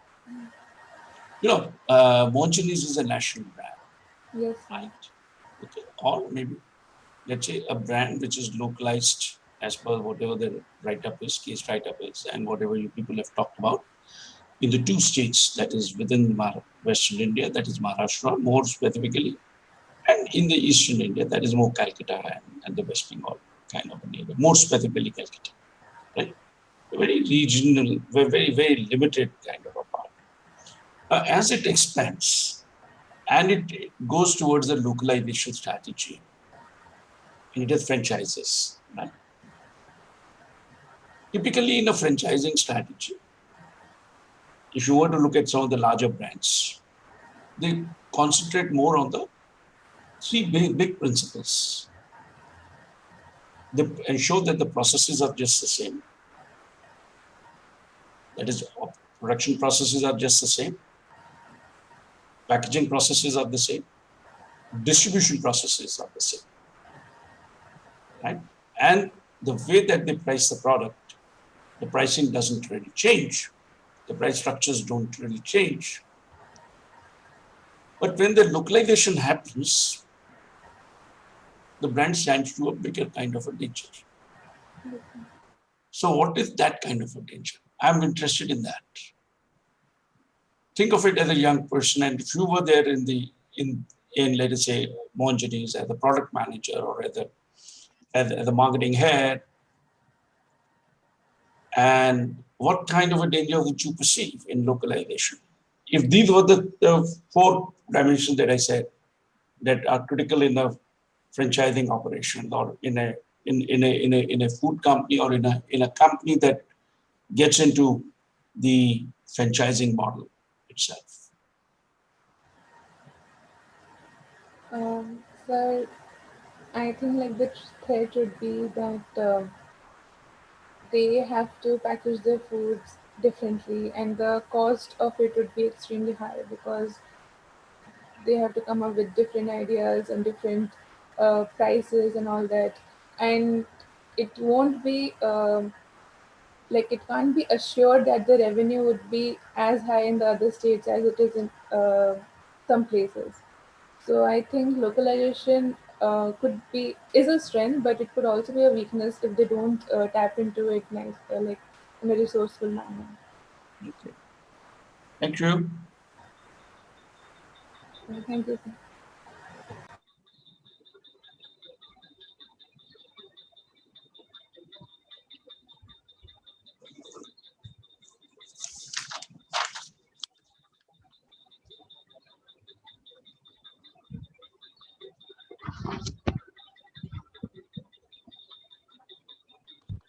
Good afternoon, sir. Good afternoon. Good afternoon, sir. So we are the fourth group. So yeah, as you have asked about the strength which is actual, yeah, the core strength of MFL. So as we have a analysis done by 125 respondents, we can conclude on the core strength as the goodwill and the foothold and the reach we have of MFL. Okay, so in India, the states which MFL works or have their foothold in, the reach is really massive. As we can go to the analysis, 92% of the respondents said that they have MFL stores in their vicinity, and 77% of them had their recent purchase of from SB or SB2 units is been there. So I would like to state that this would be the very core strength of MFL, and a strength which can work as a weakness to it could be the franchisee model. It was a strength for in before 2000s. Okay, it was a really it was a core strength back then, and it worked really helpful for them to formed the J curve for the business. But now, as we are moving forward in time, that strength could work as a weakness as well. Good. So, if that is the scenario, now let me just ask you on the franchising. If franchising is the weakness that you see this whole model, or in this case, what is the alternative to it? What is an alternative growth strategy for Mongenis? Yep, I would like my partner to have a view on this. Yeah. So, sir, there are a few competitors in the market which have centralized operations like Theobroma. Now, Mongenis also franchises its manufacturing facilities. So we believe that quality and taste varies across all these states. So our suggestion is that Mongenis can centralize these operations, bring the industries under their central uh, production plan, and things can get better from that, so that we achieve a consistency in taste and quality. But do you think, does Mongini have that kind of investment power? Because I think you people did some ratio analysis, right? Yeah. Sir, currently I don't think so. I do not know from where you got the data, because it's such a family, such a close kind of a company. But if the data is correct, and if you have said that they already have the decreasing profitability, then in that case, how would it affect? Will it not further affect the profitability? Sir, First is whether they have the financial muscle. Two, how would it impact the profitability? Sir, currently they do not have the power to make new investments right now because of the declining sales and declining net profit margin. So we believe they need some investments in the form of private equity or merger or an acquisition as well. Post that, they can focus on expanding their business. They can centralize their operations. But right now, sir, there is no way that they can make more investments. They should focus on internal restructuring. Why would a PE really invest in Mongenis? When I see as a PE manager that the profitability is declining, what is it that will make me to invest in Mongenis then? In 2007, Motilal Oswal approached MFL, but the promoters of the company did not want to dilute their shares in the company. So they declined the offer to sell their stake in the private equity. But private equity firms specialize in turnaround strategies. Now, if a company has a declining revenue, they can focus on changing management maybe, or improving their operations. They can offer their own strategies. So we believe that a PE can turn around a business and can be extremely profitable for them. If you were there as a manager, what would be your one recommendation to improve their profitability? And you were tasked to improve the profitability. Okay. Sir, I believe we can start with using marketing strategies first initially. And when we have developed that connect with the consumers, we can focus on investments to expand our business. That is using centralization strategies and also a new SBU. All right. Thank you. Thank you so much. Thank you.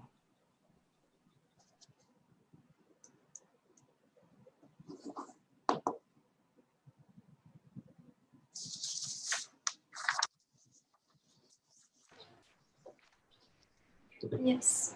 So basically their core strength was that they would make one-of-a-kind cake. They were masters of cake pastry, which would make them the innovators. However, they had quality, but they still had the disadvantage that they would make it at cheap, or you can say it was not cost effective. So they were failing in showcasing presence and cope up with competition. So more variance in products with the pace of customer choices has to be considered. Maybe? Yeah.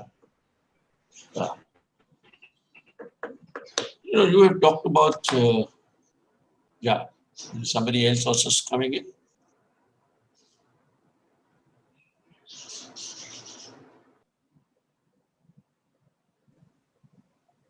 Avishka, your other participant wants to speak.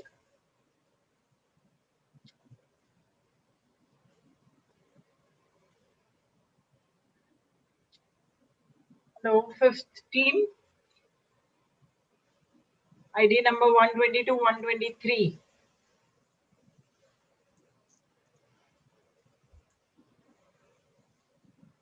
They are there online. I don't know. Are they there? Yeah, they're there online. Hello?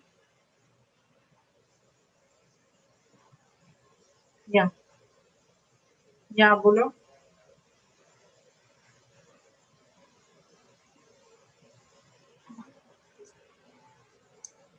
Okay, okay, okay. Okay, no problem, no problem. Yeah. Okay.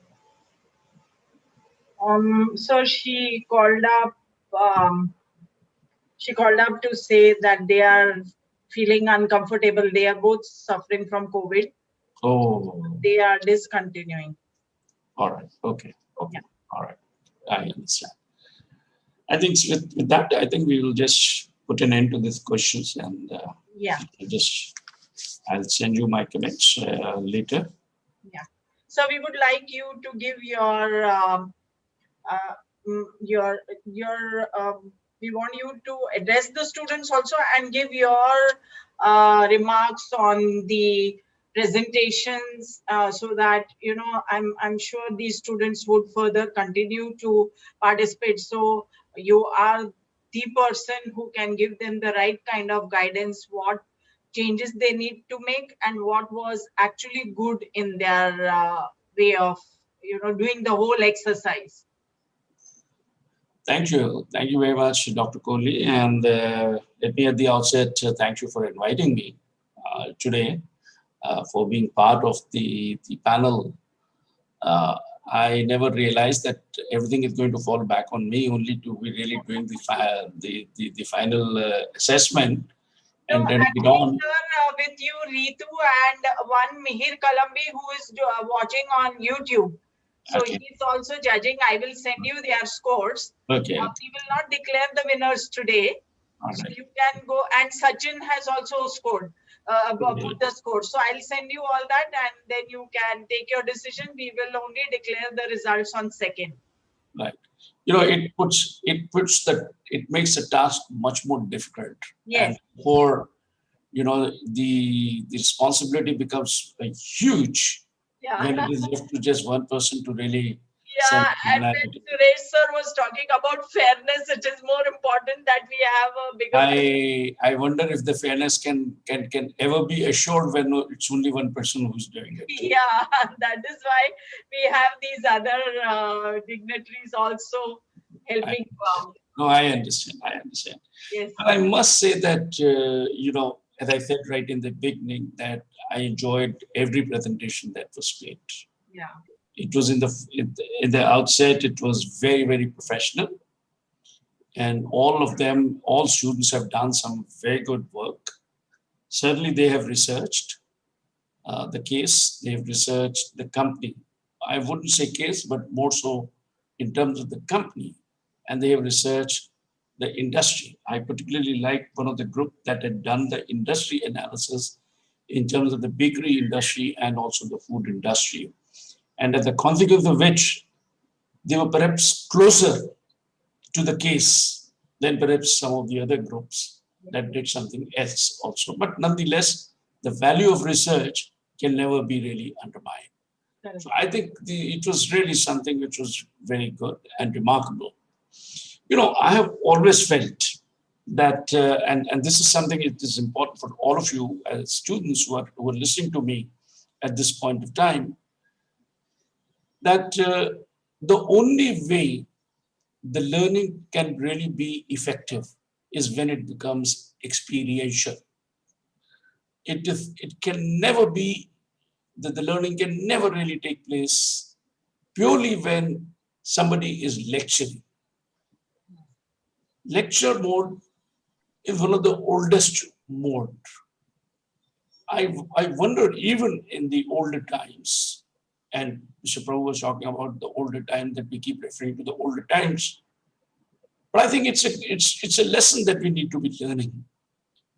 I know for sure that Vedanta has set up also a university in Odisha, right? And there is two other universities that are there by then, which are also coming up in Bihar, the Nalanda and the Takshila, which are there, and Nalanda particularly. If you want to really go fall back, look at the historical past of this country. How are people really trained? How are people really educated? Whether these were the princes coming over from the royal families, or they were, let us say, the common man who were coming in. Was it only just simply the lecture that the guru gave? Or was it really where the guru got them, the teacher got them to really do it, experience it? And only when that was there, that is when the student was able to experience it, whether this is in terms of putting up the skill of, let us say, archery, for example, or even for that matter, let us say the war strategies that we talk about, fighting an enemy, for example, or for that matter, let us say, horse riding, or any of those kinds of things. You cannot really teach unless and until the student gets an opportunity to experience. Unfortunately, because of the massification of education that has happened, there has been a complete shift from a skill building, from experiential learning to a lecture-based kind of a delivery of education. That has led towards what is called as a rote learning, because the examination system is completely geared towards testing the memory and not really testing what is it that you have learned. And there is no reason. And that's one of the reasons why I have always said that many of our youngsters are at loss when they start working, because you find that, well, they are not the ones, they neither have the knowledge, that is, they neither have the knowledge, nor do they have the skills, and neither have they really developed attitudes which are required for the workplace. And when you are coming to a college, when all the students who are coming over to the college, and we as teachers, when we today face this youngsters, young crowd, it is important for us to understand that we as teachers have the responsibility to develop them into responsible individuals, into more productive graduates. And so far as the graduates are concerned, I think it is for them to really realize that the 3 years that they have at an undergraduate level, or another 2 years that they have at the postgraduate level, these are some very, very important years, particularly these 3 years in undergraduate level. These are the years that are never going to come back. These are the years when you need to really learn the most and acquire the skills that are so critical, not just merely for the workplace, but even to live, even to understand that life is very uncertain. How do you live? How do you lead a life in a highly uncertain and volatile environment of the kind that we see today? One could have never realized that just about a year back, in just about a year, the whole world has changed dramatically. I don't think anyone would have really thought about it. But having said that, I think it is important for all of you as young boys and girls to understand that these are the 3 years in which you must really learn to manage these tough challenges, manage the difficult times and uncertainties, and at the same time acquire the skills that are required, not just merely for work, but also for leading life itself.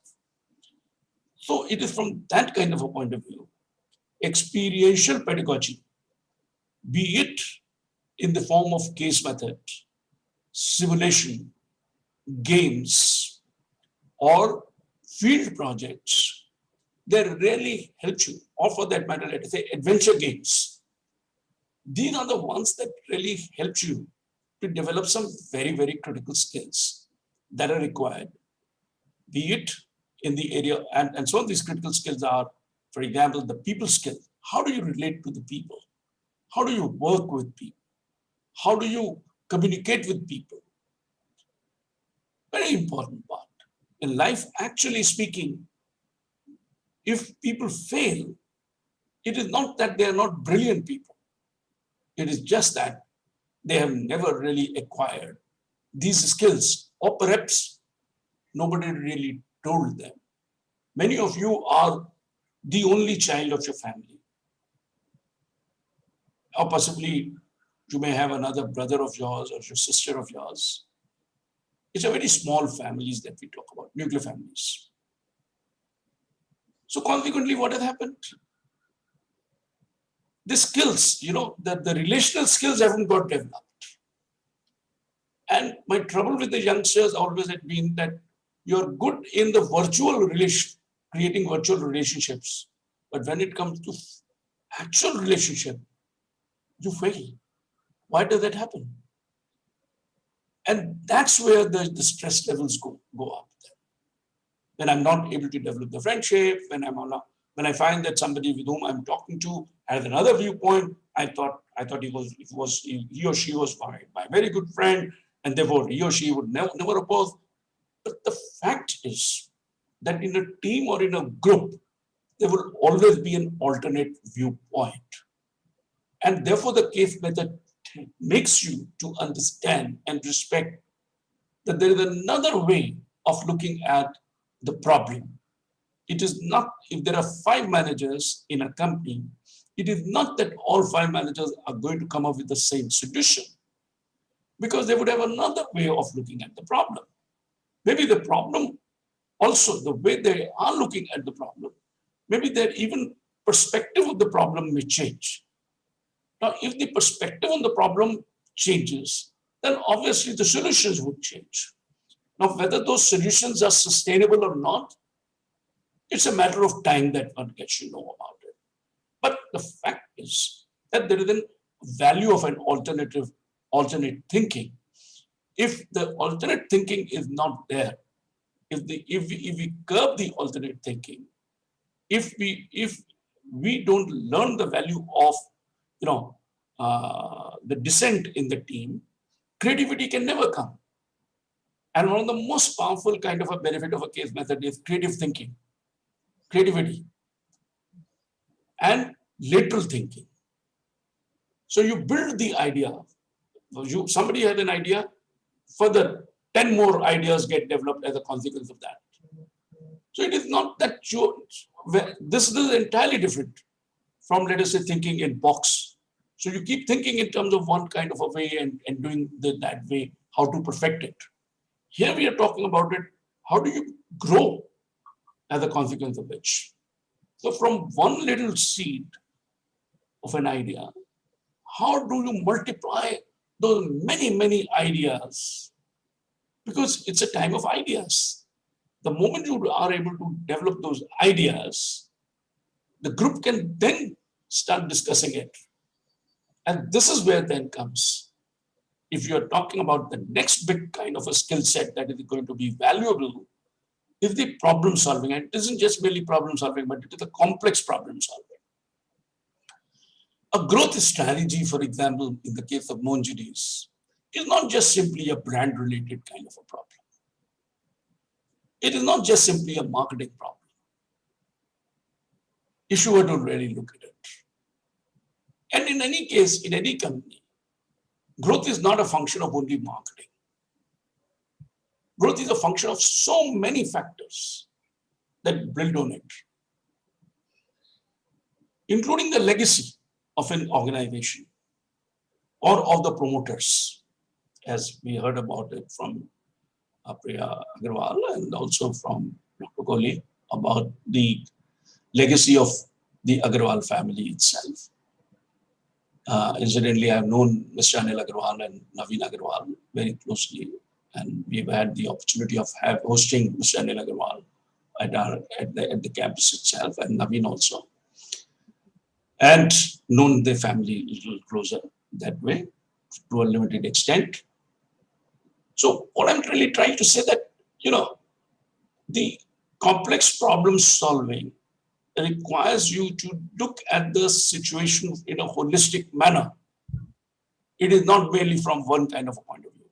It is not just a franchising problem. If franchising is an issue, then in that case, and somebody said that, well, take it into a centralized production kind of a team. What happens then to the profitability of the company? What does the company have that kind of a cash? If it doesn't have the cash, then in that case, what does it do? When you talk about PE investment, what is the cost of that PE investment? Why would a PE really come in? What would be the rate of return that he would be expecting? So when you start looking at it, and then you look at better from the point of view of the market, the customer, the competition, the demography, the changes that are taking place at the demographic level in terms of the lifestyle, which is one of the biggest kind of a factor that is really driving the change. So when we start talking about the complex problem solving, which is a very important skill,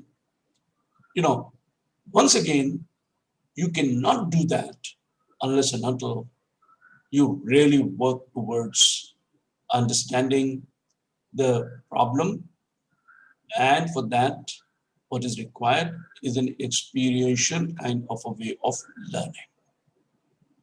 No lecture, no book can really help you to develop this kind of a skill sets. Books are important, but certainly they cannot help you to develop the skills. Books will give you information, but how do you relate it? That is important. So when you start talking about execution, executional skills will only come about only when you understand the complexity of the problem, you understand what the solution is, and what are the expected results of that solution. So accordingly, the efforts in the execution go in. So therefore, from that kind of a point of view, I believe that there's a great degree of learning for all of us. As I said, the undergraduate program, the 3 years at the undergraduate are the very, very precious years. And no child should really waste them. As much as they should have the fun, you must also understand that there is the value of knowledge, there's a value of skill building, and one must develop the attitude, the right set of attitudes that are required for the purposes of being a responsible citizen of this country. And that only will make you, truly speaking, a great individual.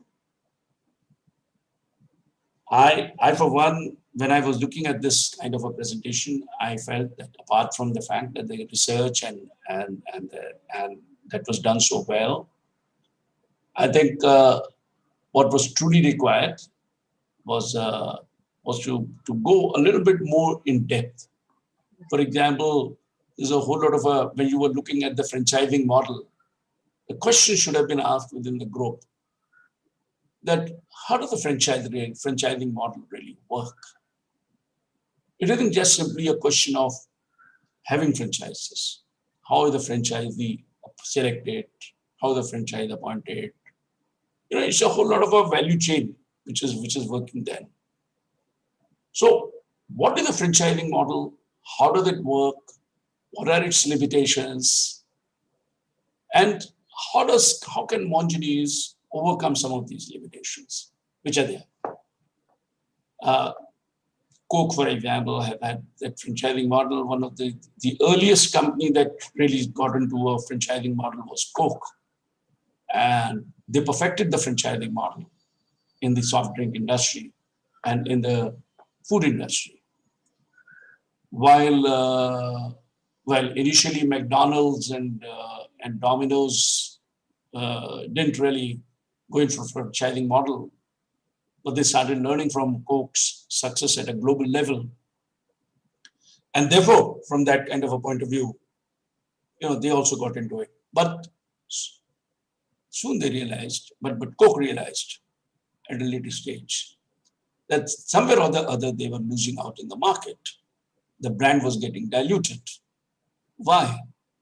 Was it that the product was not getting made properly? That was one part, because there were some franchises who didn't really follow the policies strictly as per the franchising, as per the franchising contract. But the key really lay in that kind of of how to make Coke. The key was there,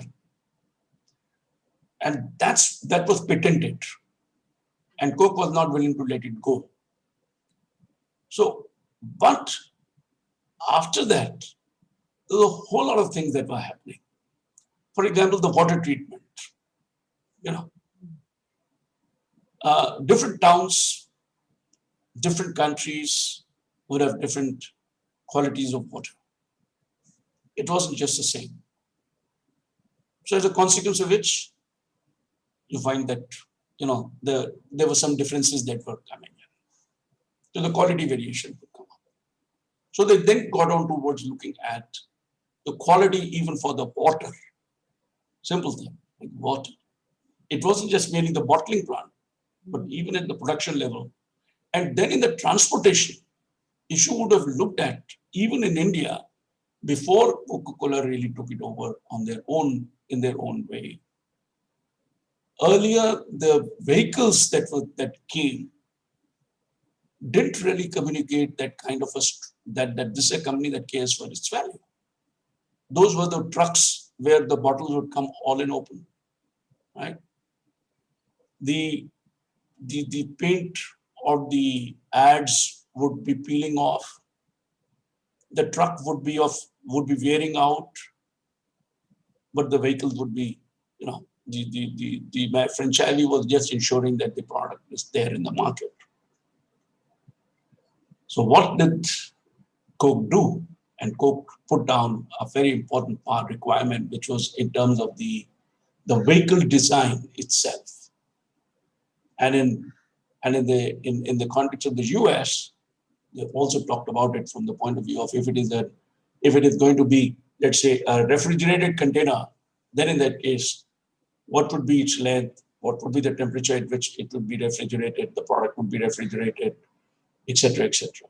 So what I'm saying that there is a standardization in a franchising model. What I'm trying to put it across, there's a standardization of processes, which is the most critical part. It's not the product that gets only standardized, but it's a process that gets standardized. And the challenge in Monjani's was that of looking at it from this kind of a point of view, and whether Monjani's really had that kind of capabilities internally, whether they've been able to build up those kinds of capabilities or not. So what I'm trying to say, it is just one aspect. So when you start looking at the case, look at it from a multiple kind of perspectives itself. Having said that, let me say, Dr. Kohli, it has been a pleasure listening to your students. And I'd like to congratulate each one of the groups who did some wonderful kind of a presentation. Let me tell you, some of your presentations were really almost at par with that of the MBA students making the presentation. It was not just mainly I never realized that I was not in an MBA class at that point of time. So therefore, the quality of presentation was really wonderful. And congratulations to you and to your students. Thank you very much, Dr. Kohli. Thank you so much, sir. Your talk was so insightful, and I'm so happy that the students have got an opportunity to understand in a very clear manner the nitty-gritties of coming up with a proper case analysis and how it should be presented. So you gave a very simple and a very clear idea about how they should go ahead. So next time, I'm sure it's going to be much more easier for them, and they will be able to do it in a more systematic and structured manner.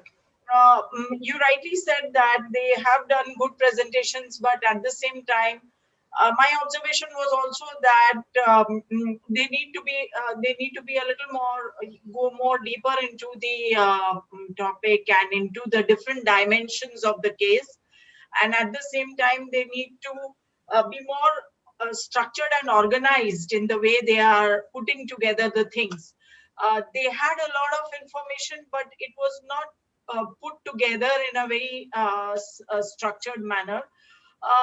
But yeah, we can give them the matter of doubt that they are undergraduates, and for the first time facing something like this. And for us also, it was the first time. And but I'm also amazed because when we were going through the presentations, when Dr. Bhattacharya and Sachin and Bapat and Mihir were going through the presentation, they also found it very difficult from the 30 to identify the best 5. And so then we decided that we will announce the next 5 also, though they will not get the prize money. But they will be announced as the next 6 to 10 which have done a good job. They did work hard, they did do well, but I also want to assure you that this time we just within a month we planned and went ahead and networked, and we could get 166 registrations. Next year, we will start the planning and networking earlier, and so I'm sure we will get much more participation, and there will be the competition will continue to be even more challenging. So we are very thankful to you, sir, and happy and delighted that a person with your acumen agreed and was there for such a long time, because with students and for this kind of an activity, you need to have a lot of patience, and you have to see it with a lot of balance of mind and concentration, which anybody and everybody cannot have. So such a pleasure to have you with us, and we look forward to having you on the panel next year also. So thank you so much, sir. And I will pass on the scores by the other panel members, and then we can announce the winners on 2nd. Yeah. So Ritu Bhattacharya, you want to say something, Ritu? Sir, she is my sister also. Oh, I see. You're mute, Ritu, you're mute. Good evening, sir. It was a great pleasure listening to you. I have always advocated experiential learning, and I was teaching in the MBA colleges for a very long time. This is my first foray into undergraduate, and in undergraduate colleges also I have tried in small ways to introduce experiential learning. I really go with your idea that until unless they don't experience it, they don't learn it. This was a very great platform for the students. I went through the preliminary case studies results also. Very good job done. I think Vedanta is doing a lot of things for the students, and I think you should keep doing the good work. We'd love to be part of it, and we'd love to associate with sir again, whenever. Thank you so much. Thank you. Thank you, sir. Thank you so much. We'll continue to be connected with you. Sure. And thanks a lot to all the participants. Congratulations. You have done an amazing job. You've got a lot of praises from Saxena sir, Suresh Prabhu sir, and Priya ma'am and Ritu Bhattacharya. So all the best for a great future in your life. Thank you. Thank you. Thank you.